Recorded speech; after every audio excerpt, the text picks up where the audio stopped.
The show starts in 10, 9, 8, 7, 6, 5, 4, 3, 2, 1, go. The following content contains adult language and humor that is not suitable for viewers under the age of 18. Viewer discretion is strongly advised. The views and opinions expressed during the following video content are those of the individual and may not reflect those of others.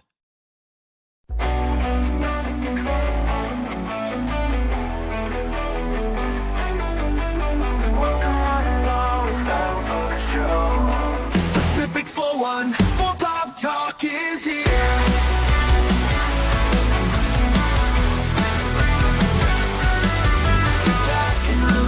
Join the conversation.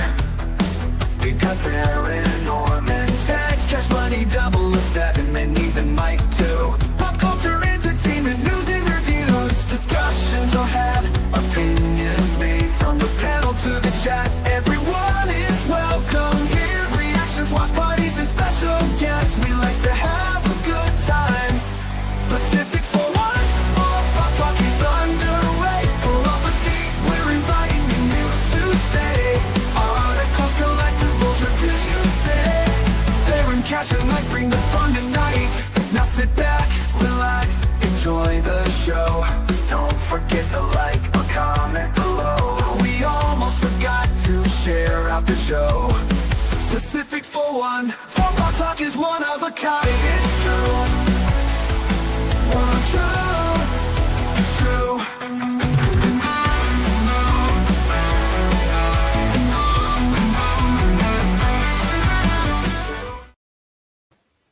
Good morning, good afternoon, good evening, and welcome one and all to the Sunday edition of Pacific414 Pop Talk, coming to you live on the YouTube channel and the Rumble channel on Cash Money Madness. Nope, no, it's not Cash Money Madness. It is the Phantom Hooligans. You might as well rename it the Cash Money Madness, but hey, that's just my opinion. That's my opinion, too. That's like my opinion, man. Yeah, you could call it Phantom Hooligans, but you know, we'll leave that up to Cash. But I hope everyone is doing well on this Sunday. Of course, I'm glad to have everybody here. Glad to have Baron here. Glad to have Cash here.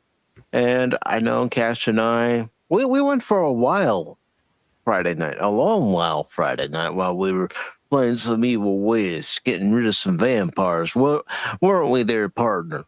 Yep. We did what needed to be done, man.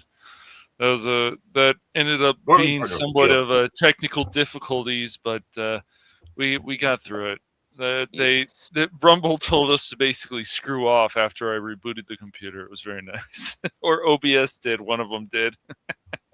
Well, one of them did. I mean, I had technical issues last night with streaming the episode yesteryear, but I got it all resolved afterwards.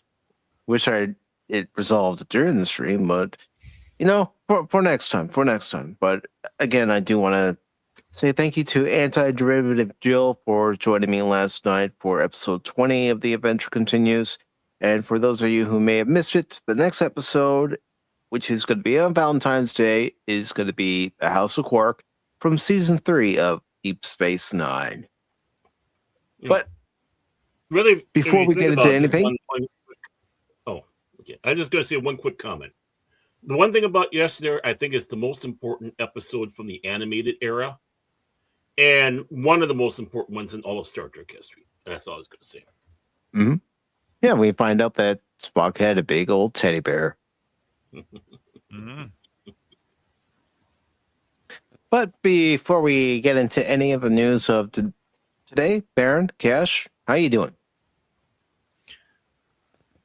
I don't know. Doing pretty good. I keep watching. Yeah, go ahead. Oh, no, go. I mean, I'm just say, I'm just down. Okay, go. Yeah, no, I'm doing pretty well. I've been just playing a lot of Pal World and watching anime with Phil and stuff, showing him some other. He likes to.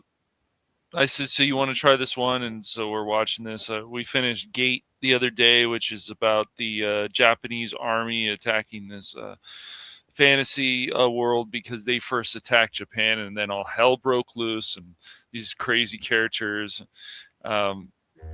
Yeah, so, and then Phil was like, hey, how old is she? And I'm like, well, dude, look, they're not going to do anything if she's like 12 at the time and he's like 20 something or whatever. It was just funny. It was like, I don't think he's going to touch her that way, Phil. And it was just making me laugh. But Oh boy. yeah. So yeah, no, that's what I've been doing lately. So yeah. Mm-hmm. I can't believe how much Power World I've been playing though. You've been having a lot of fun with that, I bet. Just like Baron, he said us all know his fantasy. He wants to be substituting for Gary at Nerdrotic one of these days, don't you? Oh, okay. Well, actually, I am down there. I'm trying to help Gary get through this gold snap because, of course, he knew I was Minnesota. He goes, "Hey, you want to get away from that Somali problem for a while? Come on down here and help me get through the cold." So I trudged down there with my sled dog, Duchess, whose birthday it is today. So yeah, she's, I think, 13 years old now. Yeah, guess who also celebrating a birthday today? Jet Sparks. Jet Sparks. He's 32 now. 32. Yeah. Happy birthday, yeah, Jet. So I'm down here helping Gary. Hey, Gary, where are my freaking hot pockets I asked for earlier? Come on, I'm on the air now. Come on, snap. Jeez, he's not that good of a host. I'm kidding, Gary. I'm just kidding, Nerdrotic. Just having a little fun. But other than that, not doing too bad. Not doing too bad at all. So I was hoping this was going to be my way to get ungut filled. So I don't know if that will work though. Right. Is Baron pausing for you as well, Mike, on his stream, or is it just okay? It's something I've dealt with, Cash. Okay. Yeah, Baron and I both tried to figure out what the problem is, and I need a new router, I think, from a cable company. I just do this bite to you. That's a bunch of bullshit. Nice try though. Yeah. And now Baron's going back to classic Doctor Who. Yes. Great. Look at that. Yeah. Why not? Let's go for the good stuff, baby. Not that new garbage. But of course, before we get on with any of the stories for today, again, happy birthday. 32 years old. Just keeps getting better from there. Trust me. Okay. Maybe the aches and pains, maybe you're not ready for that, but yeah. It gets better from there. But of course, I also want to say hello to Lady Mist. Good to see you, Lady Mist. I hope you're doing well this evening. I also want to say hello to Tim. Excuse me, Tim. Good to see you. And Helion. I'm glad you're here. And speaking of Helion, I do want to give everybody an update that Helion has posted on X. And she also posted in the Pacific414 Discord to let everybody know that her daughter has made contact with her. Let's try to make that a little bigger. But Helion has heard from her daughter. She's reached out and she is safe. And I hope she comes home to you soon, Helion. Mm-hmm. Let me see. I like the things.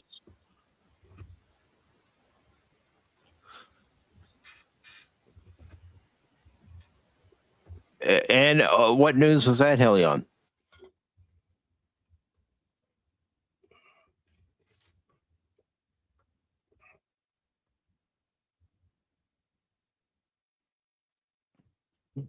I felt in my left ankle, but that's probably due to footwear I was wearing for a time.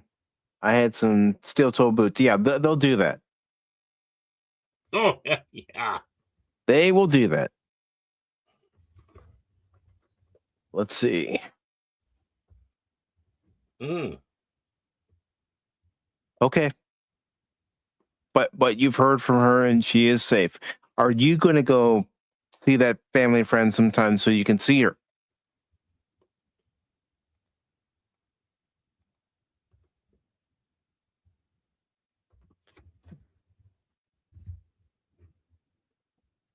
Oh, wow.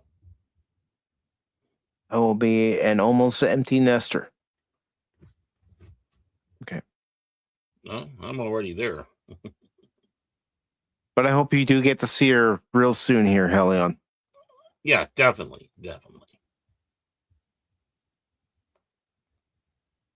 And let me see what everyone else has been saying, trying to catch up with the chat before we get into our main topics of tonight. Of course, we are going to touch up on, the passing of Demond.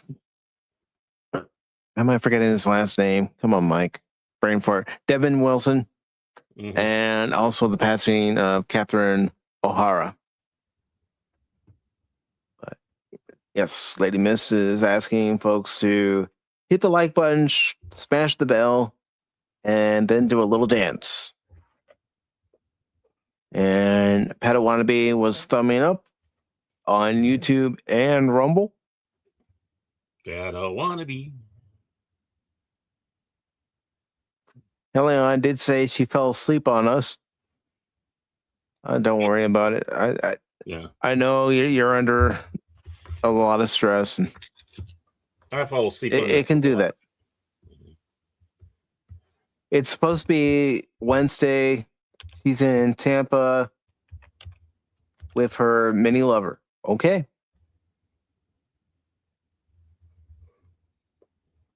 But folks, we are going to get into a couple of sad stories first. Because they are important, because these two individuals were important as far as their entertainment was concerned, and played a big part in giving us all laughs. So let's go. Excuse me. Mm-hmm. That's what I get for being out in the cold, trying to chill away some snow. Yes, so we got a lot of snow in my area, which is very unusual. You're welcome. Thank you. Now it's -1 degrees here. Thank you. You're welcome. I wanted to share. Friends share. No, I think I'm going to keep the you can keep that. Yeah.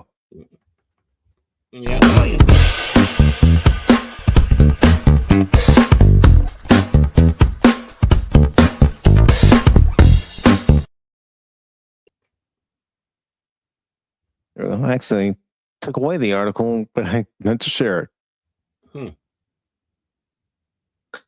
But first we're going to talk about Demond Wilson from Sanford and Son. He was the son in Sanford and Son. Mm-hmm. Now he's reunited with Red Fox. About time you got here, you big dummy.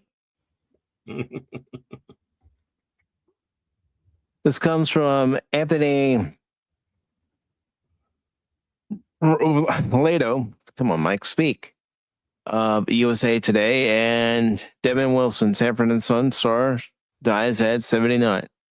Mm-hmm. All right, so it says Grady Devin Wilson, best known for his role on the beloved 1970 sitcom Sanford and Son, has died at age 79. His representative confirmed. The family of Devin Wilson is deeply saddened by his passing. At this time, they ask for privacy as they grieve, publicist Mark Goldman said in a statement to USA Today. Personally, I had the privilege of working with Demond for 15 years, and his loss is profoundly felt. He was an unbelievable man, and his impact will never be forgotten. The family appreciates the support and understanding of the community during this difficult time. Goldman said no additional information is available at this time. TMZ first reported that the actor died on June 30th, 2026, at his home in Palm Springs, California, from cancer-related complications, citing his son, Demond Wilson Jr. The family of Demond Wilson is deeply saddened by his passing at this time. They ask for privacy as they grieve. No further details are available, and the family has no additional information to share. Personally, I had the privilege of working with Devin for 15 years, and that's the same thing that his publicist just said. And according to the Hollywood Reporter, Wilson was born in the southern Georgia city of Valdosta. He was raised in Harlem and started acting at age 4, joining the Broadway ensemble for a revival of The Green Pastures. And by age 12, he was performing dance at the Apollo Theater. His acting education continued at American Community Theater and Hunter College, and he served in the United States Army's 4th Infantry Division for 13 months between 1966 and 68, during which he was wounded. He later returned to acting and performed in various off-Broadway productions. It goes on to say his breakout role came in 1972 when he starred as one of the 2 titular characters on the hit NBC sitcom Sanford and Son. He played Lamont Sanford, the son of junk dealer Fred D. Sanford, played by co-star Red Fox. The comedy series was an American adaptation of the British sitcom Steptoe and Son, and ran for 6 seasons before concluding in 1977. It ranked as NBC's highest rated series and the second most watched show on television during season 2. The spin-off series, titled Sanford, aired without Wilson for 1 season but was not renewed. Mm-hmm. After learning about the series format, I was doubtful about my involvement in the project. I thought about it long and hard and decided to take a chance, Wilson said in Black and Blue, the Red Fox story, biography written by Michael Starr and published in 2011. Other TV credits include The New Odd Couple, Baby I'm Back, as well as films like Full Moon High in 1981. Wilson eventually became a published author in 2009 with the 2009 release of his memoir, Second Banana, The Bittersweet Memories of the Sanford and Son Years, in which he recounted his era on the series. In 1974, Wilson married model Cicely Johnson, with whom he shared 6 children. So, okay. That's all they have for Devin Wilson, but we lost another icon. I mean, he was part of Sanford and Sons, and it was a hit show. Oh, yeah. Even its reruns are worth watching. I know Definitely. when I had Sanford and Sons on, that's where I would watch it. Mm-hmm. Yeah, I mean, again, it's Norman Lear taking British shows and rebranding them here. That's why I don't hold Lear as high up as a lot of other people. Mm-hmm. But what a hit. I mean, I don't know. I don't know if anybody here has seen or even listened to the radio shows, because I used to do radio adaptations of the episodes to put on BBC Radio of Steptoe and Son. But, you know, those are pretty wild in by themselves. And then coming over and seeing how Red Fox made that part his own, and he wouldn't have been able to done it without Desmond Wilson being the perfect, you know, straight man. Mm-hmm. You know, the poor foil of the whole thing. And with all the craziness that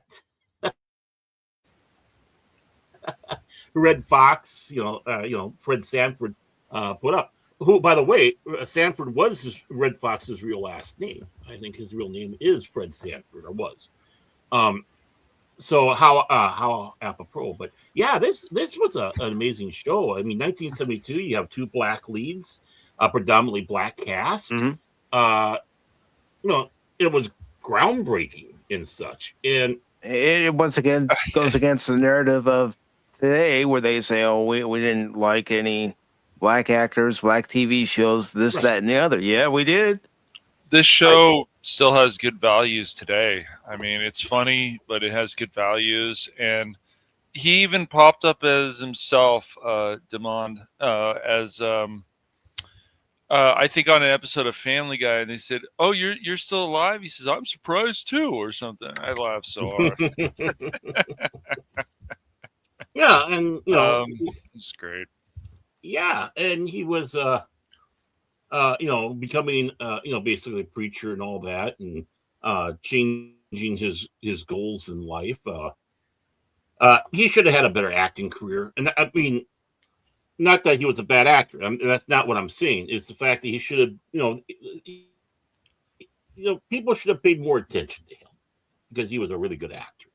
And it's kind of a shame because after this, basically, it's like, okay, we're going to put you on the Love Boat now, and such.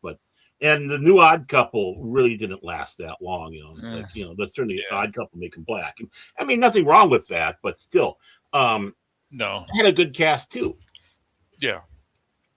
Yeah, no, as long as you understand the humor and stuff of the original, yeah. Mm-hmm.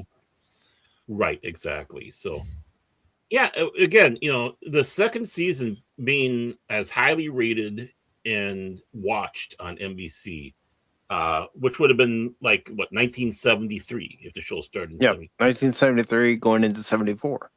Right, which helped lead the way to Good Times. Which helped lead the way to the Jeffersons, which led to its way to What's Happening and What's Happening Now. I mean, it's like really, and I don't give them any ideas. Well, yeah, no. Neither Steph or Son are this should be. They're a product of their time. It wouldn't work nowadays. No. They've done it. That's right. Because these are the type of shows that have to be literally politically incorrect. They just have to be. There's no this All in the Family. Yes, all of them. Mm-hmm. Right. And now I'm noticing that the politically incorrect humor is slowly creeping back more and more, which is great. A little bit more than you can imagine there, Cash. And that's a good thing because, the comics are fed up. People are doing it. It's just, it permeate over into television and movies now. And that's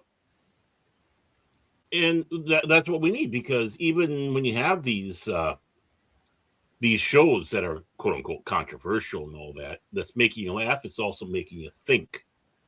No, and we've had these all along.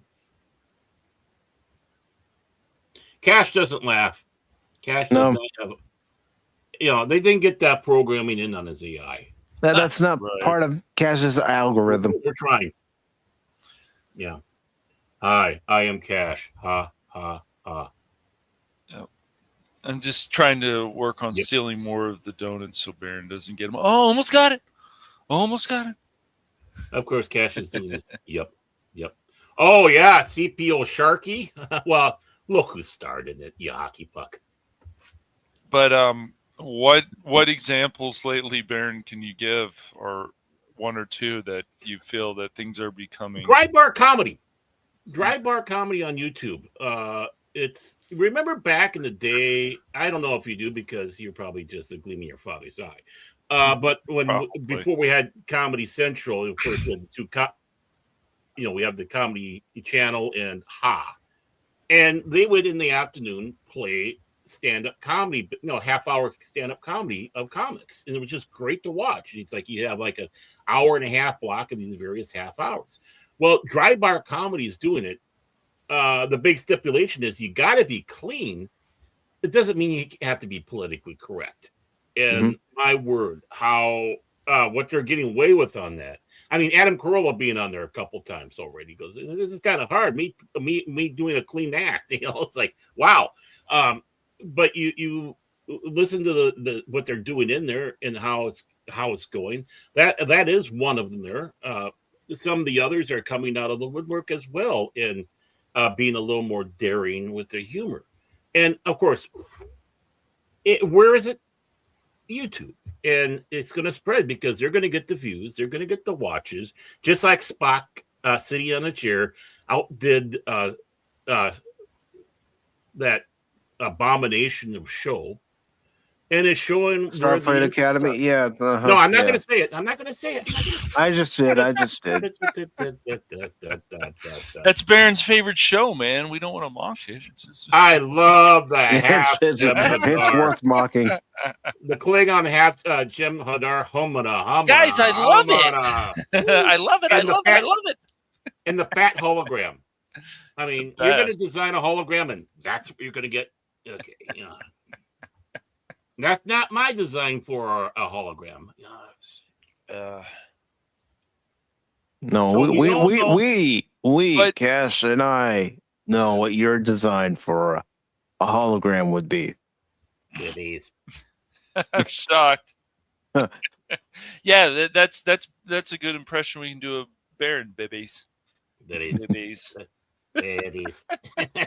I don't know how he started that, but it's great, isn't it? Bibbies. Bibbies. Oh, Tim. I didn't make it through the first 15 minutes of that show. I don't know if you'll be able to make it through any of it. I did get by the bloody trailer. I guess Tim's going to start singing the Dawson's Creek song, I guess, too. No, he's going to come back. He's going to come back Tuesday during Shinobi and go, "Oh my God, I love this show. Starfleet Academy's the best show ever. You're just a bigot, Mike, for not liking it. You're misogynist. You're this, that, and the other." Meanwhile, I'm sharpening my palette. My power. That Klingon is not a true Klingon. A Klingon lives for battle. A Klingon lives to die in glorious battle so that he can be welcomed into the gates of Stovall. And even if he survives a battle, he wants to drink plenty of blood wine. Hi, we're the Klingons now. We started a boy band. Everyone knows Starfleet is high.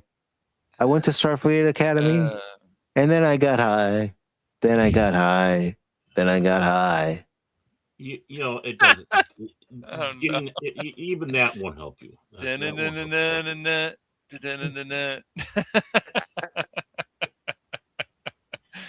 No, I mean that's the only reason. That's probably the most entertaining part, really, Tim, is like, if you're going to watch this stuff, unfortunately, you give them a view or whatever, even if you find it on some other website or whatever. But just to mock a lot of this stuff, that's the only reason. You read something like "I Am Not Starfire" or any of this stuff, read it or watch it. All you can do is mock it. It's too easy. Mocking. No. Tim is probably going to be like Michelle from American Pie. This one time at Starfleet Academy? No, Tim. No. If you see a chance, get into a transporter and beam yourself off that show. On a very special episode of Starfleet Academy. I got a dinghy! Oh, man. But yes, Demon Wilson, may he rest in peace. And man, thank you for entertaining millions here in this country and those who have seen it around the world. Yeah. If you haven't watched Sanford and Son, do yourself a favor and do that. That's what you are. You're a big dummy. Big dummy. Yeah. I'm coming, Elizabeth. Yeah. Elizabeth. No. See, that's what Tim's gonna do after this Starfleet Academy watch party that he's gonna be watching. He's gonna be going, it's good. I mean, he doesn't know who Elizabeth is, but he's coming. Oh, man. How could everybody not know who Elizabeth is? Yeah. Oh, wrong Elizabeth? Not unless you put it on the super high scanning vibrating mode.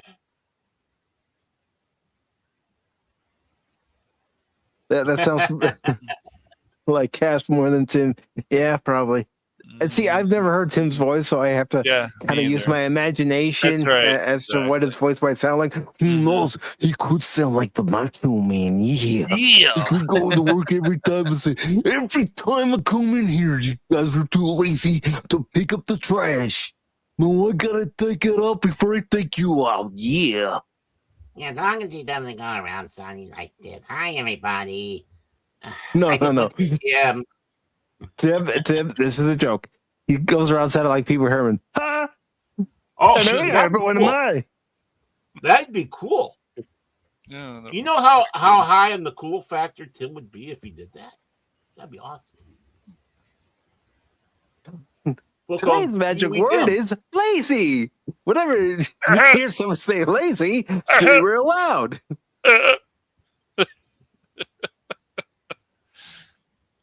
I'm lazy.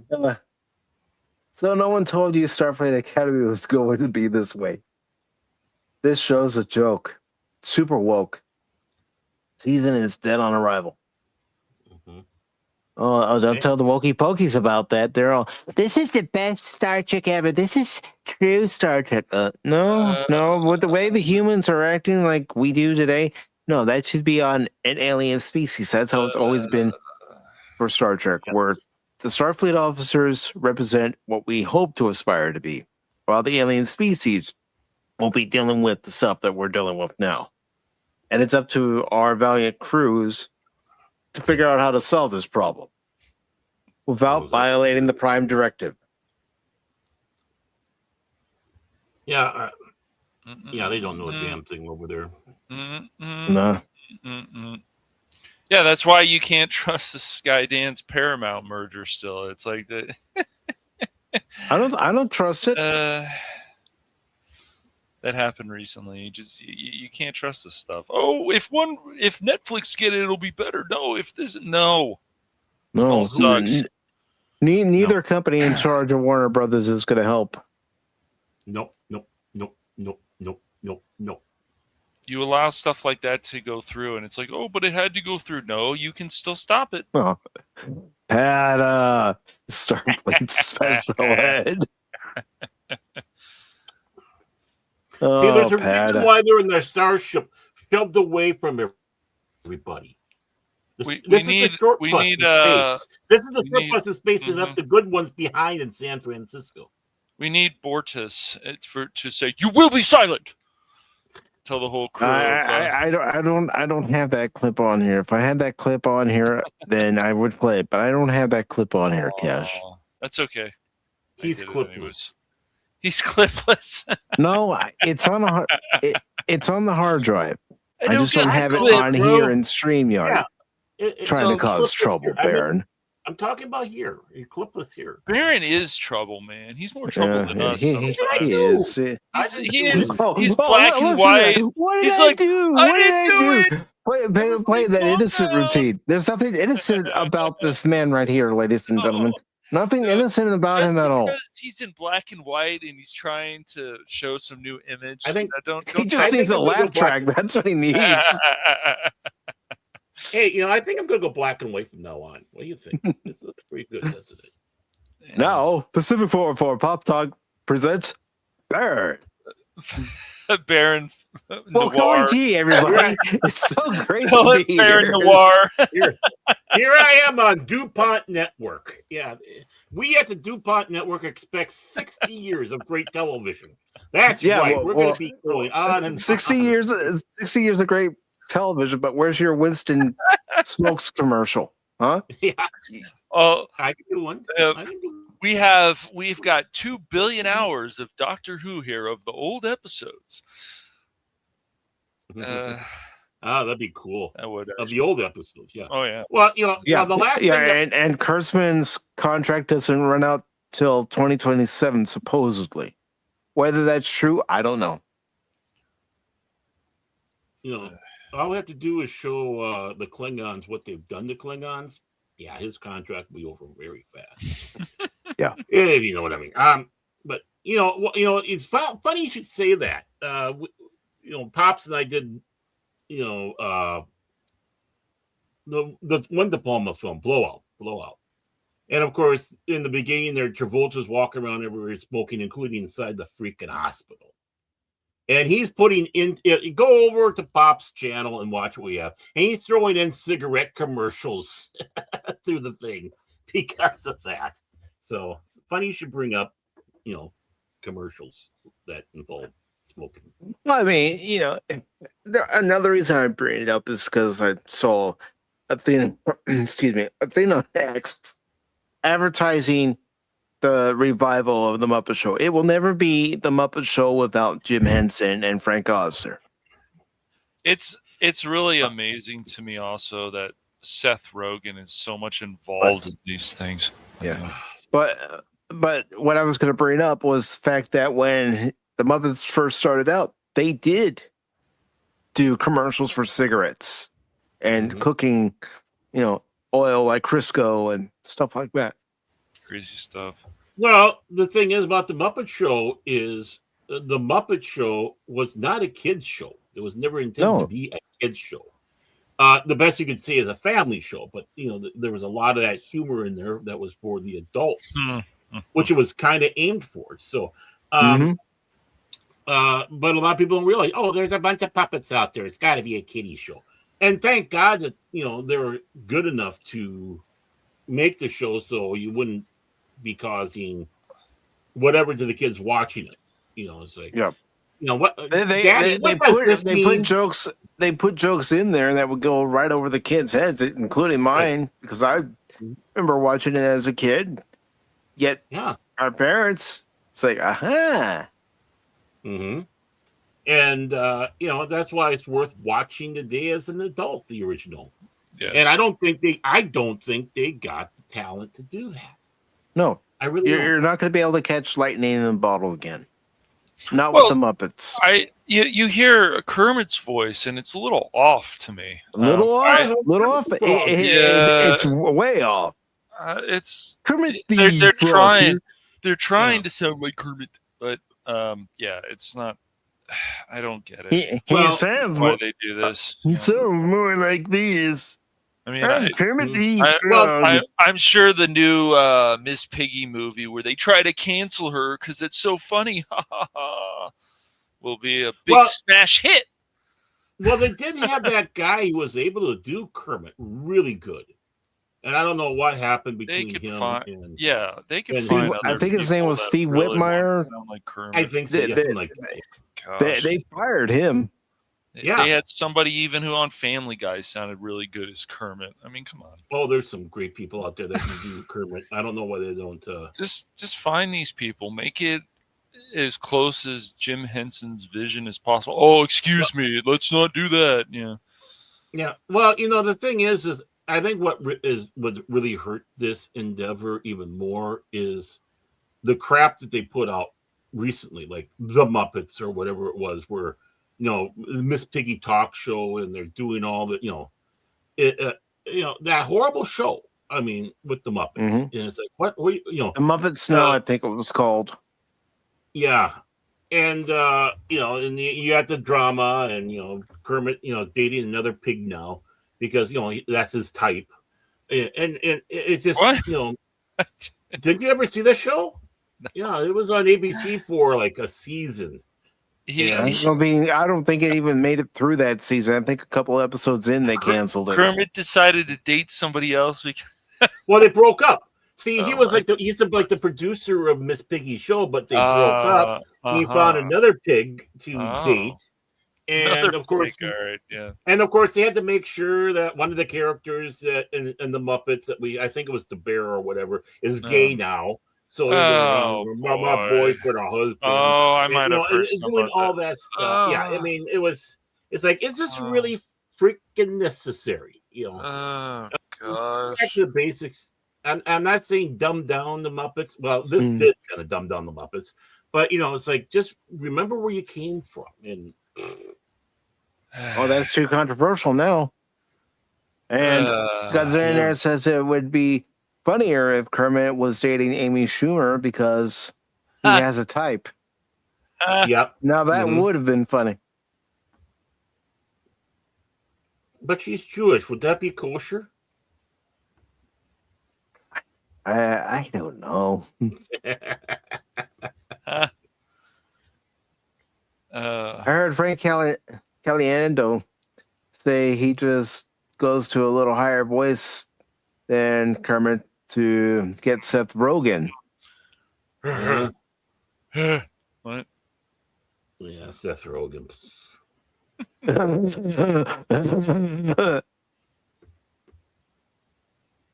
Yep, one season only lasted 16 episodes. 16 episodes, okay.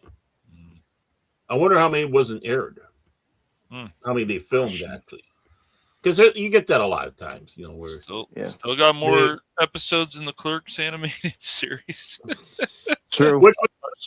Which was good. It was really good. It was very. Hey, and now Charles Barkley. Charles, get out of here! Get out of here, Charles! Oh, it's so funny. So but I love it. We do have another sad story to get to, and just like Desmond Wilson, this one also hits hard. Mm-hmm.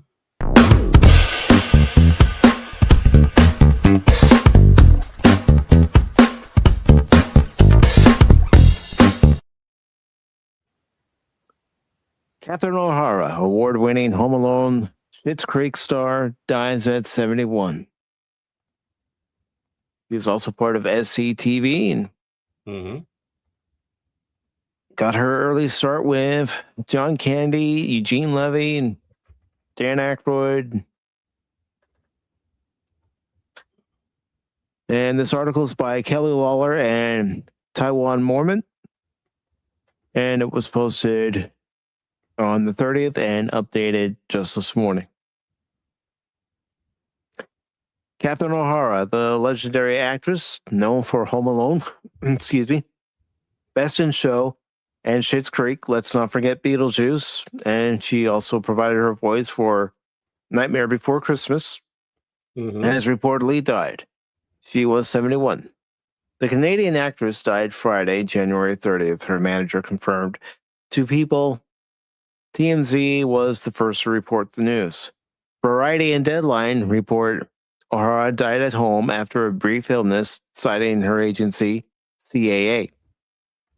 A veteran in the entertainment industry, O'Hara has been one of the most lauded and respected actors of her generation, winner of 2 career Emmy Awards, a Golden Globe, and 2 Actor Awards, formerly Screen Actors Guild Awards. She was nominated for 2 Emmys at the 2025 ceremony. Born in Canada in 1954, O'Hara began her career in the Second City comedy troupe in Toronto. The group later formed SCTV, the Canadian sketch comedy show, also responsible for launching stars such as Martin Short, Rick Moranis, and Eugene Levy, O'Hara's Schitt's Creek co-star. Her performance on SCTV made her a household name in Canada, and she won an Emmy in 1982 for her writing on the show. After it moved to U.S. television on NBC and became known as SCTV Network, it says in the 1980s and 1990s, she worked steadily in television and film, mostly in supporting roles. She appeared in Martin Scorsese's After Hours in 1985 and Mike Nichols' Heartburn in 1986. That After Hours was a weird film. Never seen it. I have never seen it. Yeah, it's an odd duck film. It's worth a watch. In 1988, she danced to Deo and Tim Burton's Beetlejuice as Delia Dietz. One of her best-known performances. She would later collaborate with Burton again as a voice in 2 of his animated films, The Nightmare Before Christmas in 1993 and Frankenweenie in 2012. And in the 2024 sequel, Beetlejuice. Speaking to USA Today about the long-awaited return to the world of horror comedy, the actress embraced the nostalgia of the film's fans. fans whose parents let them see the movie as kids or at the age where you look at those times in your life and you remember them fondly, she said. In 1990, she landed her most iconic role in the Christmas classic Home Alone as the mother of Macaulay Culkin's poor forgotten Kevin. She reprised her role in the sequel Home Alone 2, Lost in New York, in 1992. O'Hara and Culkin have maintained a close relationship since the film, and she was there at the actor's 2023 Hollywood Walk of Fame ceremony to honor him. Mama, I thought we had time, Culkin wrote on June 30th on Instagram in a tribute to O'Hara. I wanted more. I wanted to sit in the chair next to you. I heard you, but I had so much more to say. I love you. I'll see you later. And there she is when she's on the phone trying to get back to Kevin in Home Alone. The actress frequently collaborated with director Christopher Guest for his signature mockumentary films, including Waiting for Guffman. Never watched that. Best in Show. Heard it was good, but it has a great line. It has a great. Waiting for Guffman has a great line. I hate you and I hate your ass face too. A Mighty Wind. I have seen that. Yeah, Mighty Wind is very good. Yeah, for your consideration, during the 2000s, she earned praise for her work as guest star in series like HBO's Curb Your Enthusiasm, 6 Feet Under, and in 2010, she received her first acting Emmy nomination for the TV movie Temple Grandin, alongside Claire Danes. O'Hara's fame and career prospects took off even further with Schitt's Creek, which premiered on Pop TV in 2015 but became widely popular after it was subsequently added to Netflix. In 2020, she won an Emmy for playing Maria Rose, the theatrically high-maintenance family matriarch opposite Dan and Eugene Levy and Annie Murphy. She took home a Golden Globe for the role in 2021. She most recently appeared alongside Seth Rogen in his industry satire The Studio on Apple TV and in the second season of HBO's zombie apocalypse hit, The Last of Us. She received Emmy nominations for both of those performances. Well, I mean, she could act. She could do, the straight role, and she could do comedy. She had the chops. O'Hara married production designer Bo Welch in 1992 after the two met on the set of Beetlejuice. The couple has 2 sons, Matthew and Luke. The family has resided in the Brentwood neighborhood of Los Angeles, hoity-toity neighborhood, for many years. And O'Hara was named the honorary mayor in 2021. O'Hara spoke with USA Today in 2025 about her Michelob Ultra Super Bowl commercial in which she appeared alongside William Dafoe, saying that she had finally reached career success not for her film or television work, but for an ad. I bragged to people that I'm doing a Super Bowl commercial, O'Hara said at the time. It's like, oh, I've made it. When discussing her experience in the industry and in comedy, she added, "It's a beautiful gift to be able to laugh, and especially to laugh at yourself."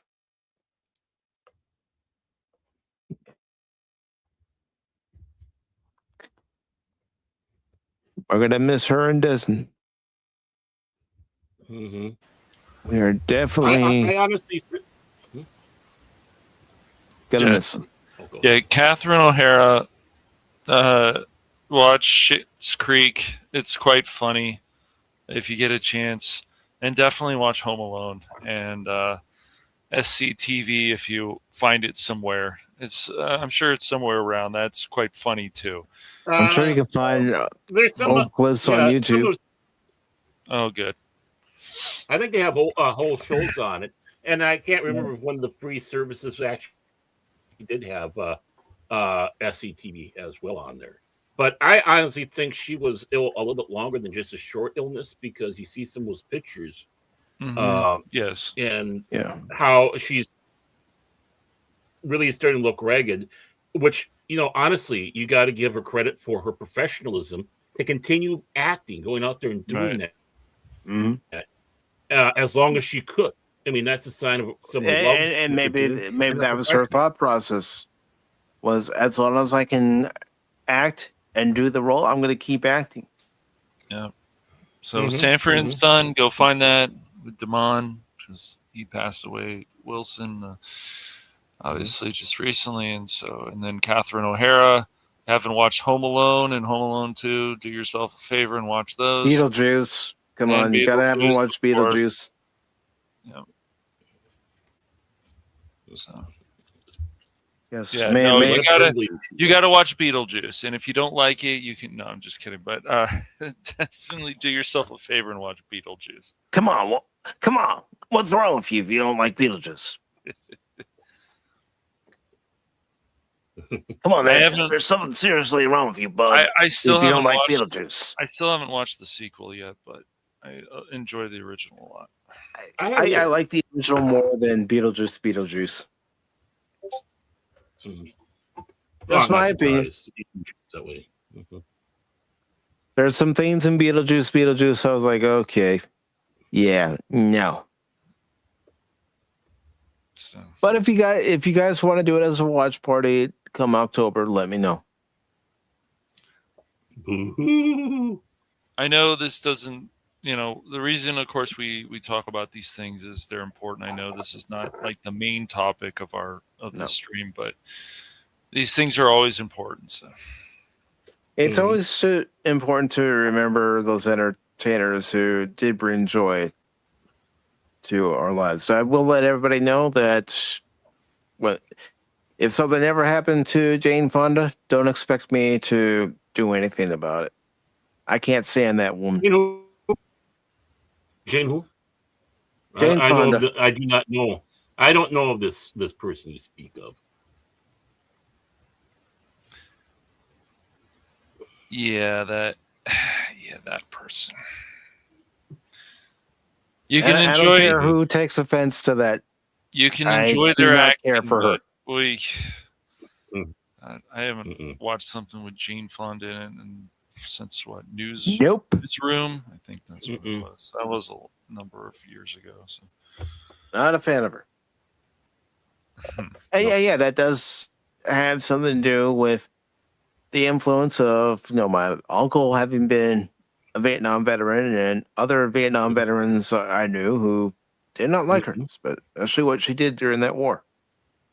My dad and others, yeah. I mean, yeah, there's a lot of vets out there who,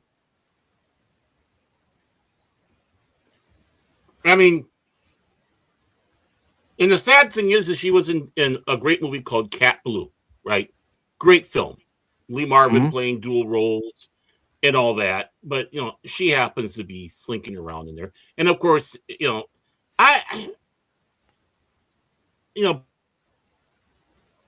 Barbarella, I don't know. I've seen it twice and I never could really get into it. I don't know why. I just I got bored.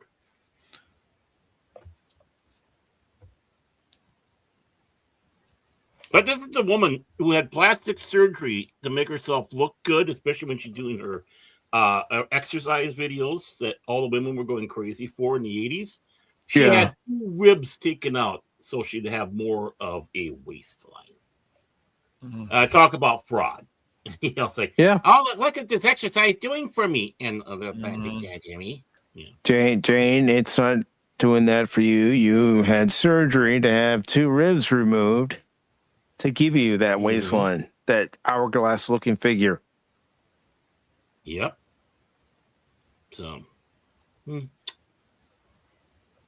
So yeah, just being straight up front with everybody. Don't expect me to even make mention of it. I don't know about Maryland, to be honest with you. I hadn't heard about that story. I know the famous. I'm not sure. Of course, is how she acted on Some Like It Hot. Oof. Yeah. The director was not happy. Yeah, she acted like a complete and total diva. Mm-hmm. Yep. Yep. Mm-hmm. Well, you know, that's what happens when you are told constantly and pampered. You get that. I mean, really, a lot of people go through phases where they start out, and then they're okay. Then they start hitting that hey, I'm a celebrity, and then they start getting this prick attitude, or diva attitude, however you want to sit back and say it. And then they get knocked down a couple pegs, and it's like, and then they're very humble. You can see that with a lot of David Caruso. Singers. David Caruso, man. I'm leaving NYPD Blue. I'm better than all of you. He thought he was NYPD Blue and that the show wasn't going to last without him. Man, his arrogance. And it took him until that movie with David Duchovny, I think it was, where his career, I think it was Duchovny. It was either that or Russell Crowe, where people started noticing him again. And then he got his big break again or whatever, came back for CSI Miami. So, yeah. Right. Which, but, you know, I didn't watch much of it. It was a good show from what I did watch, but yeah, no, CSI he had to learn his lesson. But he had to, he had to eat a lot of humble pie for sure. Yeah, and that's just it. A lot of these people have to learn a lesson sometimes. And it's natural. It's kind of a natural thing. Some people never do. I mean,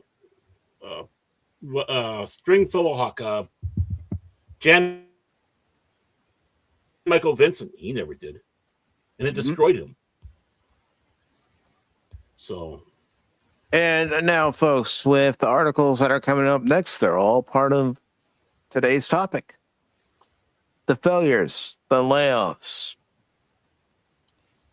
and the trouble that the gaming industry is currently in. The failures, layoffs, I'm fired? Yeah, Baron, you went in there like a virus and you just started infecting everything, man. Oh, no, now I'm sad. He's sad. Baron's sad. Well, okay.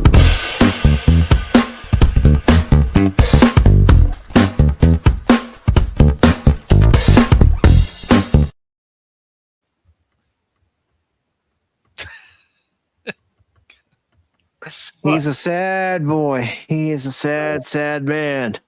He's a sad boy. He's now the Eeyore of Pop Talk. Well, everybody, I'm sad. That's right. Welcome to my world. Here I am. I'm live here on Pop Talk. Not that anybody's listening, mind you. I've been in radio, and look at me now. I'm on some YouTube channel now. Oh my, the humble. I barely get my 2 cents in belly button lint for these conditions are not that great, mind you. I demand better conditions here. I want my own dressing room. You and Cash have to share that hallway. No, we share the porta potty. What are you talking about? I'm not sharing anything with Baron with that. Cash is gassy. It's from his vegan diet. Vegan? No. That vegan and stuff. Godzilla there says, I wonder how many of those 16,000 were tech girlies just doing TikToks of their breakfast and work nap time. Who knows? Yeah. Like, oh my God, here I am. I'm eating my breakfast. Yeah, I have avocado toast. Oh my God. Oh my God, man. I need my personal space. I need my safe bed. No. You need your privacy. My privacy. My privacy. I need my privacy. Privacy. I need my privacy. But let's get into this and see what exactly has happened at Amazon. A privacy. I'm not getting dressed for anything except to shovel snow. I'm only wearing a shirt. I'm like Winnie the Pooh right now. Now see?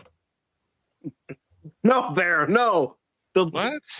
They'll pull us off the air. No, man. Come on, man. Why? There's nothing to see. But Amazon announces further layoffs. 16,000 roles impacted. Firm continuing efforts to reduce layers, increase ownership, and remove bureaucracy, with second round of cuts in 2 months. Bureaucracy. Yes, Harry, yes. Amazon has announced a second round of layoffs in 2 months, impacting 16,000 people across the company. In a statement, Senior Vice President of People Experience and Technology, really? You're the Senior Vice President of People Experience, huh? Well, no wonder there's a problem at Amazon. Beth Galletti. He's in the short office. Oh, well, it's Beth Galletti, Baron. Reiterated that Amazon is continuing to reduce layer. Who cares? Well, I'm just saying we don't know the pronouns. Maybe I'm right, huh? Don't be so It's continuing to reduce layers, increase ownership, and remove bureaucracy. Galletti originally shared this outlook during a round of layoffs last October, which affected 14,000 people across human resources, operations, devices and services, and Amazon Web Services. While Amazon did not share which divisions were affected by the latest cuts, Reuters reports that reductions are expected to be made across Amazon Web Services, retail, Prime Video, and Human Resources Department. Oh, you mean somebody's going to get their pronouns respected, and now they're letting that person off, including the resource person? Credit told me when he was working for Amazon doing the packaging and stuff, he said in the office, they have some pandering stuff, inclusive this and that. I'm not surprised. It doesn't surprise, right? Seriously. It doesn't surprise me at all. Yeah, it's good to see Tree Rock, who says, Tree Rock. Oh, more layoffs? Yep. Of course. Is Tree Rock kind of torqued off because the dog took a leak on him? When you're a tree, it's fun to happen. It's not clear whether Amazon's gaming division will be affected as it was last October. Games Industry has contacted Amazon for clarification. Amazon is offering most U.S.-based employees 90 days to look for a new role internally. For those unable to or choose not to look for one, they will be provided with transition support, including severance pay, outplacement services, health insurance benefits as applicable, and more. Some of you may ask if this is the beginning of a new rhythm where we announce broad reduction every few months, Galletti wrote. But just as we always have, every team will continue to evaluate the ownership, speed, and capacity to invent for customers and make adjustments as appropriate. That's never been more important than it is today in a world that's changing faster than ever. And it says Galletti clarified that Amazon will continue hiring and investing in strategic areas and functions that are critical to its future. However, let me find that article that you had. Mm-hmm. Because Cash had found this one. What? Yes, Cash had found this one from Good job, WCCF Tech. Yeah, that's right. That's right. Cash had found this one, so it does look like something is happening with the games division over at Amazon, doesn't it? Well, Let me just refresh this. What is a pop top treat? What? Right. What? What? Oh, Yeah. It's okay. stupid ad. Yeah.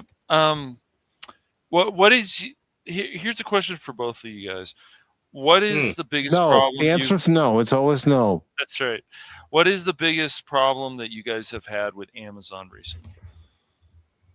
I haven't had many problems because I haven't ordered hardly anything from them. Maybe the occasional movie for a watch party because I don't have that movie in my library. But other than that, I haven't really had any issues. That's good. And happy Sunday to you too, yes. Long Suffering. How are you doing today? I'll speak for her. She's hurting today. The meds that she's taking, the antibiotics, they're they cause, of course, some issues I won't talk about, but hard to sleep and achiness all over the body. So she's a little bit of a hurting puppy right now. She was going through all the side effects on that stuff. But the good news is it sounds like they're going to go from doing the injections that we have to do ourselves to pills in a few weeks. So that's a good sign in my book. That's a good sign in my book. So I hope it's not a rush. It's like, can we stop doing this? It gets tiring. But I mean, these massive layoffs are obviously there's problems going on at these companies, and I even with Amazon, like if you buy a graphic novel and stuff, the cover might be bent a bit. Like that's not should be ever acceptable. And I'm sure it's other packaging companies and still, but you buy it on Amazon. Yet if you buy it somewhere on eBay from just somebody else, the packaging may be a lot better. And then of course, even with the laptops, they can just throw them in the truck, even with all the bubble wrap around them. And it's just like, really, why? And these kind of problems don't need to happen. So I'm just always wondering, would Amazon do things the cheap way? Of course they would. They would cut corners. I would definitely believe Jeff Bezos would cut corners. Yes. The last thing I ordered from Amazon that I physically got from them was a tool set. It was a small tool set. And they put it in a large box. I'm like, you put this small tool set in this large box. Why couldn't you just put it in a mailing envelope? That'd have been a lot easier. As someone who's done a lot of packing for shipping and stuff like that, they drive me nuts when I see how the stuff comes. It's like, what the hell are you doing? Seriously. Just like you said, Mike, why is it in this big box? Right. They got smaller boxes. Mm-hmm. I know you do. You could put it in that, or like it could be an envelope. It doesn't matter. But it's like, who do you got working over there? It's like, are you depriving them of oxygen and they're getting brain damage? I respect my local Amazon guy. He wasn't mad when we kidnapped him for a couple of minutes. I know what? I'm holding back. That was an opening line, but Baron is going to behave today. All right. And Pat Wannabe says, my family gets tons of Amazon deliveries. They have been complaining about delayed notification on deliveries. This week, we had 4 packages delivered that were not our address, though. Yeah, that happens too. And do you know that Pat Wannabe was an Amazon delivery to his family? So it kind of got damaged in shipping. Yeah. That's a true story. I was looking for my kid. I understand. Hey, nothing wrong with that. Everybody, and I'm sure he was more than happy to help because, they're human beings too. It's like, oh yeah, I'll keep an eye out. Yeah. Especially if you see him on the regular basis, and it's like, if you're ever out and about, especially since the drivers don't just stick to one area, they have a route that they go through. If you happen to see her, right. And if he's given information, he can pass it on to the rest of the drivers. Up over there. So, but Amazon can also do a good job, so it's a toss-up. But this article that Cash found says Amazon game studio boss Christoph Hartmann departs amidst massive company layoff impacting 16,000 people. I found the previous story. Cash found this story, so they tie together, folks. I found those stories. Yeah. About that 2 sets and the belly button lit. I might have to hold that back this month. No, not the belly button lint. Leave my belly button lint alone. That's sacred stuff. That's part of my religion. Oh my gosh. No. You keep talking about that. There's a certain person who's going to pop up again. I told you. Why do you think I'm saying it? And this is by David Carcassel, was posted on the 28th. And it goes on to say, after Amazon went through a mass layoff in October, which saw 14,000 people lose their jobs and resulted in significant cuts to Amazon game studios, with the shuttering of New World Artem and the cancellation of an upcoming Lord of the Rings MMO, the company has confirmed it will suffer yet another mass layoff, with 16,000 plus people being cut this time. While it's unclear if Amazon Game Services is getting hit again, a new Bloomberg report indicates that the head of Amazon Game Services, Christoph Hartmann, has left the company. Well, I'd say they got hit again. Mm-hmm. The layoff first reported by... He left the company, was never seen again. So if you've seen this guy, please call. The layoff reported by Reuters is said to be impacting Amazon Web Services, Retail, Prime Video, and Human Resources Division, just like that previous article mentioned, and not Amazon Game Services. It's also reportedly a result of Amazon leaning further towards AI technology in an attempt to push more efficiency. You better believe, and this is just my hunch, you better believe this is going to affect the games division, and that's probably why Hartmann left. Mm-hmm. He's not going to stay on a sinking ship, would you? I'm still here. Yeah. Very funny, Darren. Baron's like, I got him. Bloomberg's Jason Shearer broke the news in a short post on his personal Blue Sky account, noting it as yet another indication of Amazon moving away from its previous strategy of developing and publishing PC and console games and shifting its focus toward cloud services like Amazon Luna. You know what the most amazing thing about that is? He posted it on Blue Sky and the actual reference it. Mm-hmm.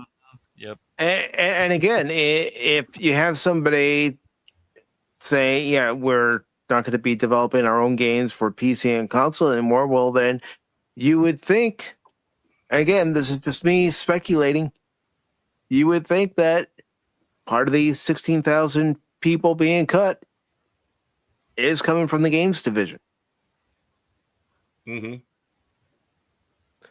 Hartmann has yet to directly acknowledge his departure, though the wording in Shearer's post does seem to indicate that he made the decision to leave amid restructuring rather than being laid off. Hartmann initially joined Amazon Game Services in 2018 and led the division throughout his tenure with the company. Prior to joining Amazon, he was the founder of 2K Games, making his move to join Amazon when he did, a significant sign that the company was trying to acquire top industry leaders with proven success records to build this new chapter for the company and help pave their path into the video game industry. Now, nearly 8 years later, it seems like Amazon has a very different plan for how it wants its presence to be felt in video games. Back in October, at the beginning of the month, and ahead of its last mass layoff announced, the company revealed a refresh for its Amazon Luna cloud services, even calling it a relaunch, as it would begin to offer an original collection of AI-powered games, great, along with popular third-party titles like Hogwarts, excuse me, Hogwarts Legacy and Kingdom Come Deliverance 2. So, why do we need another Lord of the Rings MMO? Isn't there one out there already? I mean, this is supposed to be Rings of the Power MMO. yeah, it could be Reigns of Power. It'd fail. You dodged that bullet. Yeah. Yeah, well, unfortunately, it doesn't work that way here.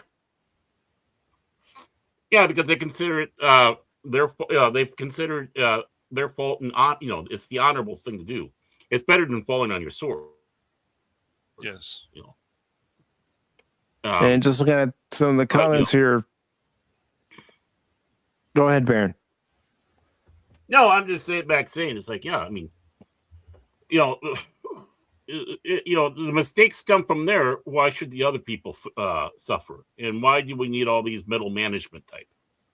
Let's get rid of the workers and keep all these middle management. Mm-hmm. It's more of too many chiefs, not enough Indians. Yeah. Well, it's that way in business nowadays. Doesn't matter where you're working. If you have these large companies, because we've been a part of large companies. I know I have. Cash, you've probably been a part of a large company at one time or another. Baron, yeah, you were in radio, so you were a part of a large company. My radio station was a small one, thank God. Hey. Back in the day when you still had real little ones. My big company was Best Buy when I worked for them for 3 years. Yeah. All right. Let's throw Best Buy into the mix. Let's throw the retail aspect. You know how it is. Yeah. You have too many chiefs.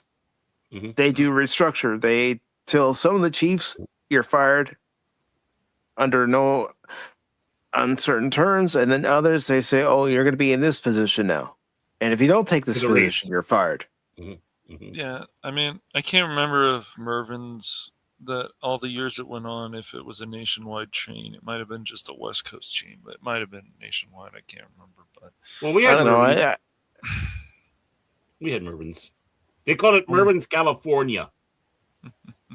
So all of us Minnesotans will walk by and go, "This is Minnesota, mothers." There was talk a few months ago, Helion, that they were going to be making a new Lord of the Rings movie, and Ian McKellen was going to be coming back, and they're supposed to Elijah Wood. Yeah, they're supposed to still make some more Lord of the Rings stuff. Are they going to release more of the Lord of the Rings? I mean, in theaters they could. They probably will. I got one word for that. Stop. Yeah, Peter Jackson, stop. I don't know if we need a few more Lord of the Rings movies or not. Probably not. But, you should have made the Hobbit into a duology. Stop.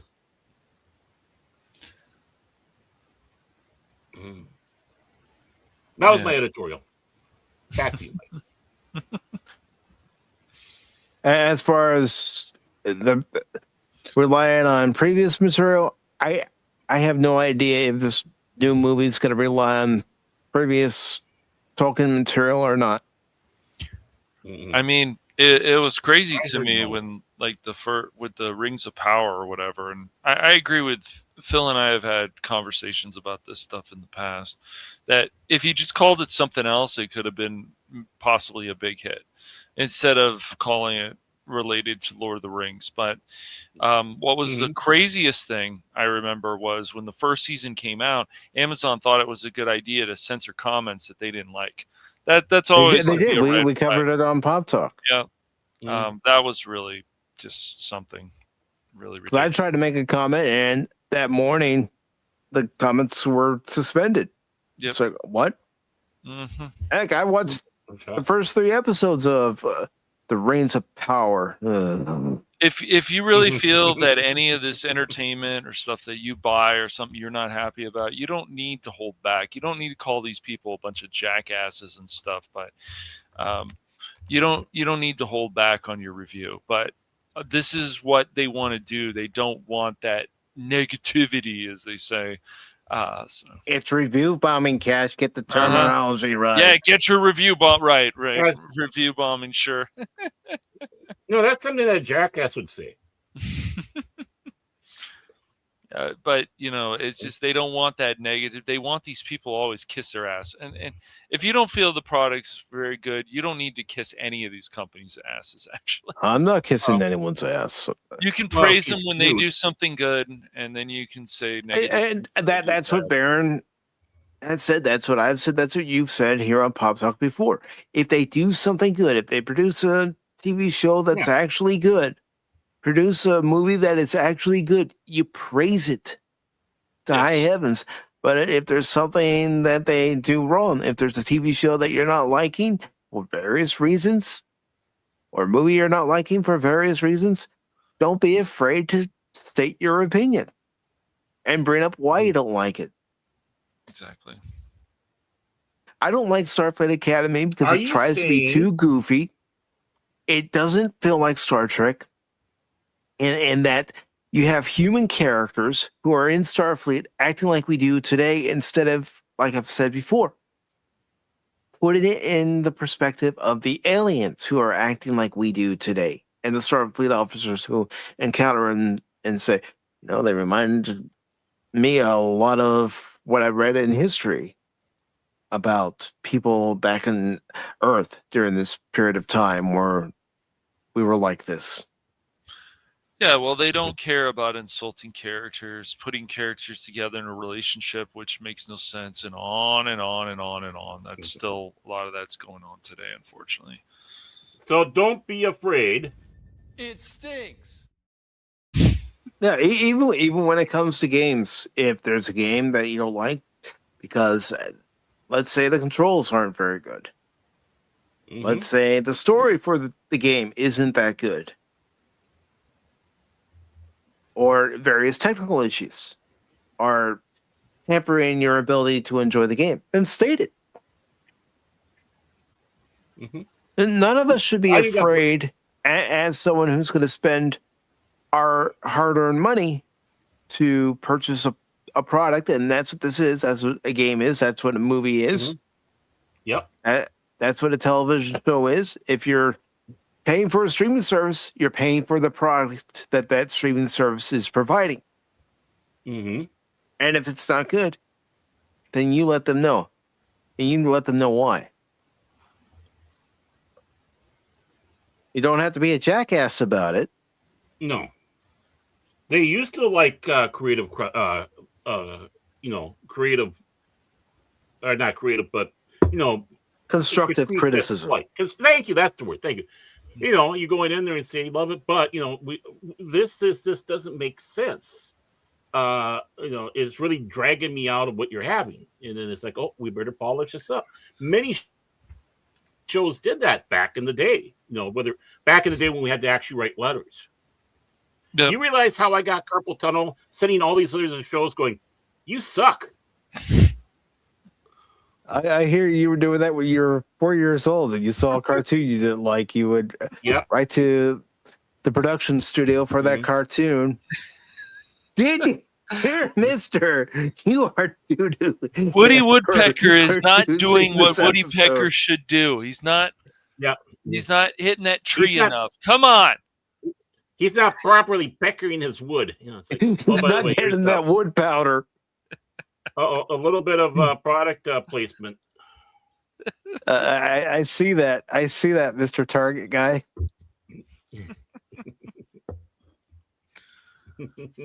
No, Is this stream yellow? No, It's- no, it's not yellow. No, I haven't pissed yet. No, the stream is not yellow, and I will check one more area. But no, they want to. A lot of the media, of course, will try to shield these companies and start their crap again, and use this started coming up this term probably a few years ago at least, where people are like, they're review bombing this game, man. They're review bombing this game. It's like, no, it's They're review bombing the show. No, your show sucks, and we're letting you know your show sucks. Are they spamming stuff and showing their displeasure? Yeah. Can they be stupid about it? Of course they can. Mm-hmm. Yeah. I saw people were putting dog poo and whatever when all over IGN in one of the comments sections because they were very upset about what was going on with GTA 5 online. So it was disgusting. And I'm like, wow, they got to use those mods to remove this stuff. But yeah, it was pictures of dog poo. They were not happy with Rockstar at all. Why was you doing your job? I know. I wasn't. That was the time I was a mod, so. That explains a lot. That's why he's not a mod no more. He let them all go through. He's just been laughing at everyone going, "Oh, that's funny. Oh, that's even funnier." Cash, what are you doing? You gotta get this stuff. No, it's funny, man. You're supposed to prevent this stuff from showing up on our website. You're letting all this go through. Right. It's funny, man. It's funny. Don't you get the context? No. Wait a moment. There's 3 of them from you, Cash. You're fired. And that was around what? When I was a mod, around 2016, 20 something around there. But no, this was before that. But it was crazy. I'm like, but yeah, they people get upset about stuff usually for good reason, and then like the media, they want to shield these companies all the time. Like, oh, how could they review bomb this? Or it's like, no, they're trying to send a message to say. And they can be stupid about it, sure. Like something changes, and they're like, "We're gonna show them and whatever." And then, of course, the media review bombing. How could they do that? And then other people latch on to it too. The other drones and stuff. Yeah, they would be right if the show had good ratings. Right. They can't say that about Starfleet 90210. No. Or Dawson's Trek, or whatever we want to call it. Dawson's Trek. Ratings, it is absolutely in the tank. And Gary, it's not even on the charts right now. Right? They had to make it go private on YouTube now because of how embarrassing it is. That's not review bombing. No, there was a follow through. Yeah, and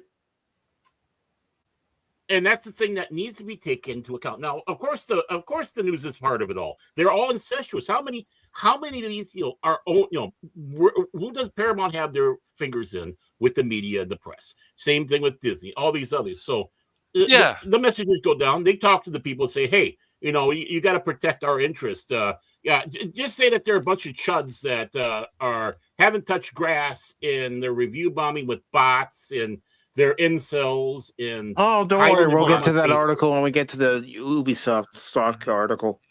We'll get to that. Am I getting ahead of myself? I didn't realize that. My apologies. Yeah, it's all good.